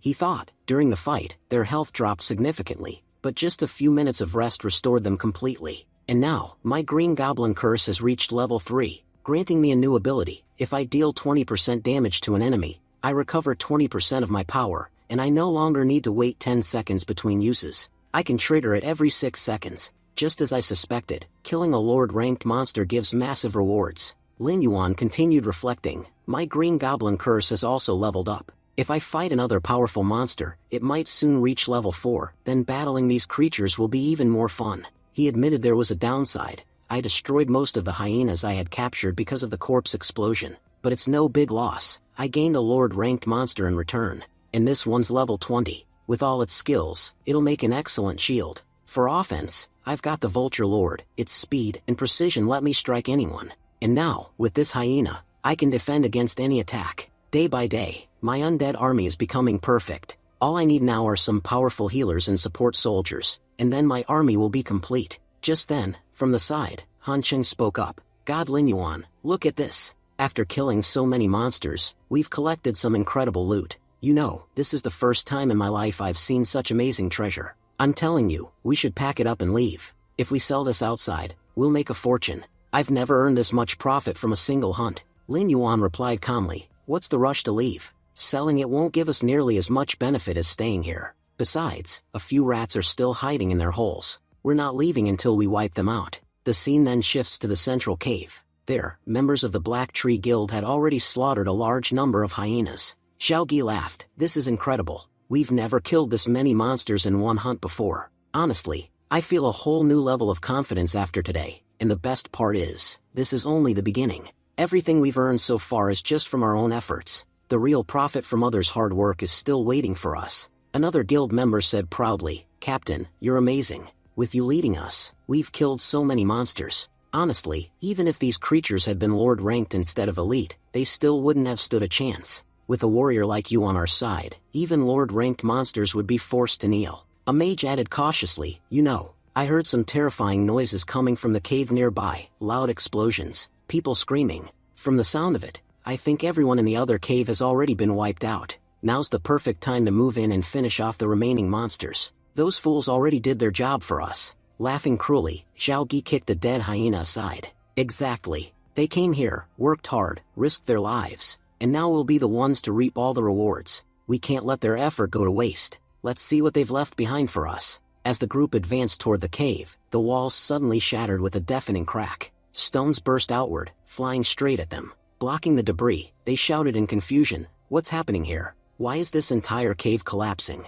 Captain, has someone attacked us? Irritated, Captain Zhao growled, who's there? Show yourself. I want to see who has the guts to launch a sneak attack on the Black Tree Guild. Whoever you are, you've just signed your own death warrant. Turn back while you can, because Captain Zhao is about to destroy you. At that moment, Lin Yuan appeared before them. Lin Yuan smirked and said, what's wrong? Why do you look so angry seeing us alive? Oh, and let me give you a heads up, there's no point in going into the left cave. I've already killed every single hyena inside. To be honest, wiping them out was very profitable for me. If you go there now, all you'll find are corpses. Irritated, the mage demanded, how did you even survive? The iron hyenas inside were extremely strong. It should have been impossible for you to make it out alive. Han Cheng snapped back in anger, how disgusting you are. I always thought members of a big guild were supposed to be honorable, but you people are nothing but filthy deceivers. You staged a fake S-rank hunt, lured countless players here, and tried to use them as disposable tools. Didn't you feel even a shred of shame doing something so vile? The swordsman stepped forward and laughed coldly. Shame? Why should we feel shame? Let me make it clear, we are members of the Black Tree Guild. If a few rookies die while working for us, so what? For you, dying for us should be considered an honor, and yet here you are, wasting time arguing with us. Xiao Gi, shocked, thought to himself, this is strange, how did these two manage to return alive? From what I know, all three caves are filled with large numbers of hyenas. Could it be that the left cave had fewer monsters, making it easier for them to escape? Maybe most of the hyenas were in the right cave, leaving those players unlucky. Otherwise, survival should have been impossible. Meanwhile, Han Cheng shouted, your shamelessness makes me sick. Don't you feel even a little ashamed of yourselves? But Xiao Gi thought differently. It doesn't matter how they survived. Their words are beginning to irritate me. If we want to keep tricking people and carrying out our plans, then silencing them here is the only option. Instead of escaping, they foolishly came to confront us. That was their biggest mistake. Xiao Gi then stepped forward and sneered, I don't know how you made it out of your cave alive, but you're indeed lucky. Unfortunately, you're also fools for coming here instead of running away. And now, because of that, I'll have no choice but to end you, forever. With that, he launched a deadly attack. Lin Yuan quickly pulled Han Cheng back, saving him just in time. The two then clashed, their powers colliding so violently that the cave trembled and began to crumble deeper inside. Xiao Gi laughed and taunted. "What's wrong? Weren't you bragging just a moment ago? But now that you've seen my power, are you scared? Honestly, I doubt you'll last even 5 minutes against me." At that moment, Lin Yuan unleashed his green goblin curse. We then saw Xiao Gi desperately dodging the incoming attacks. He thought to himself, how can a mere newbie possess such power? This is an S-rank hunt, only experienced hunters came here, and yet, this guy is still standing against me, truly unbelievable. When Xiao Gi glanced back, he saw no one there. Confused, he muttered, where did he disappear to? Suddenly, Lin Yuan emerged from the smoke, launching a deadly strike. Xiao Gi blocked the blow and scoffed. "Do you think I'm some rookie who wouldn't notice such a pathetic sneak attack? I knew you hadn't run away. You were just waiting to use the smoke as cover to strike at me. You're lucky. Boy, many have stood before me, but very few lasted this long. Fortune must really be on your side." In the next instant, Xiao Gi vanished right before Lin Yuan's eyes. His voice echoed coldly, "Dreams are meant to be broken, and when you dream with your eyes open, all it earns you are broken bones. You came here to hunt prey, but now, you've become my prey." He suddenly appeared behind Lin Yuan and lunged at him. Lin Yuan turned, thinking, "I've wasted too much time." With a single strike, Xiao Gi sent Lin Yuan crashing backward. Startled, Han Cheng cried out, "God, Lin Yuan, are you okay?" The swordsman sneered, "Don't worry about your god, worry about yourself. You won't be escaping from us." The mage added, "Exactly, beating an insect like you doesn't even require all of us. Just the two of us are more than enough." Xiao Gi mocked, "Well, boy, what did fighting us get you? In the end, death. If you had any sense, you would have left instead of standing your ground. As they say, a wise man understands hints, but you weren't wise at all, and that's why you're dying now." But Lin Yuan glared at them and replied, "Even when the truth is right before your eyes, you fail to see it. Open your eyes and understand reality. From the very beginning, it hasn't been you winning here, it's been me." As he spoke, he caught Xiao Gi's full-powered punch with his bare hand. Shocked, Xiao Gi thought, what is happening? How did his strength suddenly rise like this? How is he stopping my full-force strike with just his hands? Lin Yuan said coldly, "I only wanted to test the strength of the Black Tree Guild's third team captain. But honestly, you've been nothing but a disappointment. If you're the standard, then your entire guild must be nothing but trash, and I could easily wipe out your whole guild in a single day." Enraged, Xiao Gi roared, "You're spouting nonsense." Yet, even as he used all his strength, he couldn't break free from Lin Yuan's grip. Lin Yuan smirked, "What's wrong? Use all your strength. A moment ago, when I wasn't even trying, you seemed powerful, but the instant I began using my real power, your strength completely vanished. Where did it go?" With that, Lin Yuan lifted Xiao Gi and slammed him to the ground with overwhelming force. Seeing this, even his teammates were left completely shocked. Xiao Gi growled, "It seems I underestimated you. If I had known you were this powerful, I wouldn't have wasted time with such weak attacks. But no matter, it's not too late. These next strikes will be enough to finish you off." The three of them then rushed forward together to attack. Xiao Gi shouted, "Open your eyes wide, this is your end." But Lin Yuan only laughed, "My soldiers, awaken. It's time to show these dogs their place." In an instant, Lin Yuan vanished, and his summoned creatures surged forward, restraining the enemies. The guild members, stunned, cried out, "What's happening? Where did these vulture monsters come from inside this cave?" At that moment, Lin Yuan struck with his green goblin curse, blasting Xiao Gi back through the air. Panicked, Xiao Gi shouted, "Wait, listen, let me make this clear. The three of us are from the Black Tree Guild. If you kill us, our guild will definitely seek revenge. Don't underestimate them. Even the strongest have been crushed before. Compared to them, you are nothing. Think carefully 100 times before you do anything reckless here." Lin Yuan paused as he felt something gripping his leg. Looking down, he saw Han Cheng holding onto him tightly. Han Cheng exclaimed, "God, Lin Yuan, you're incredible. Just a while ago, I was so scared I almost wet myself, but watching your power, it's amazing. I've never seen such a warrior before."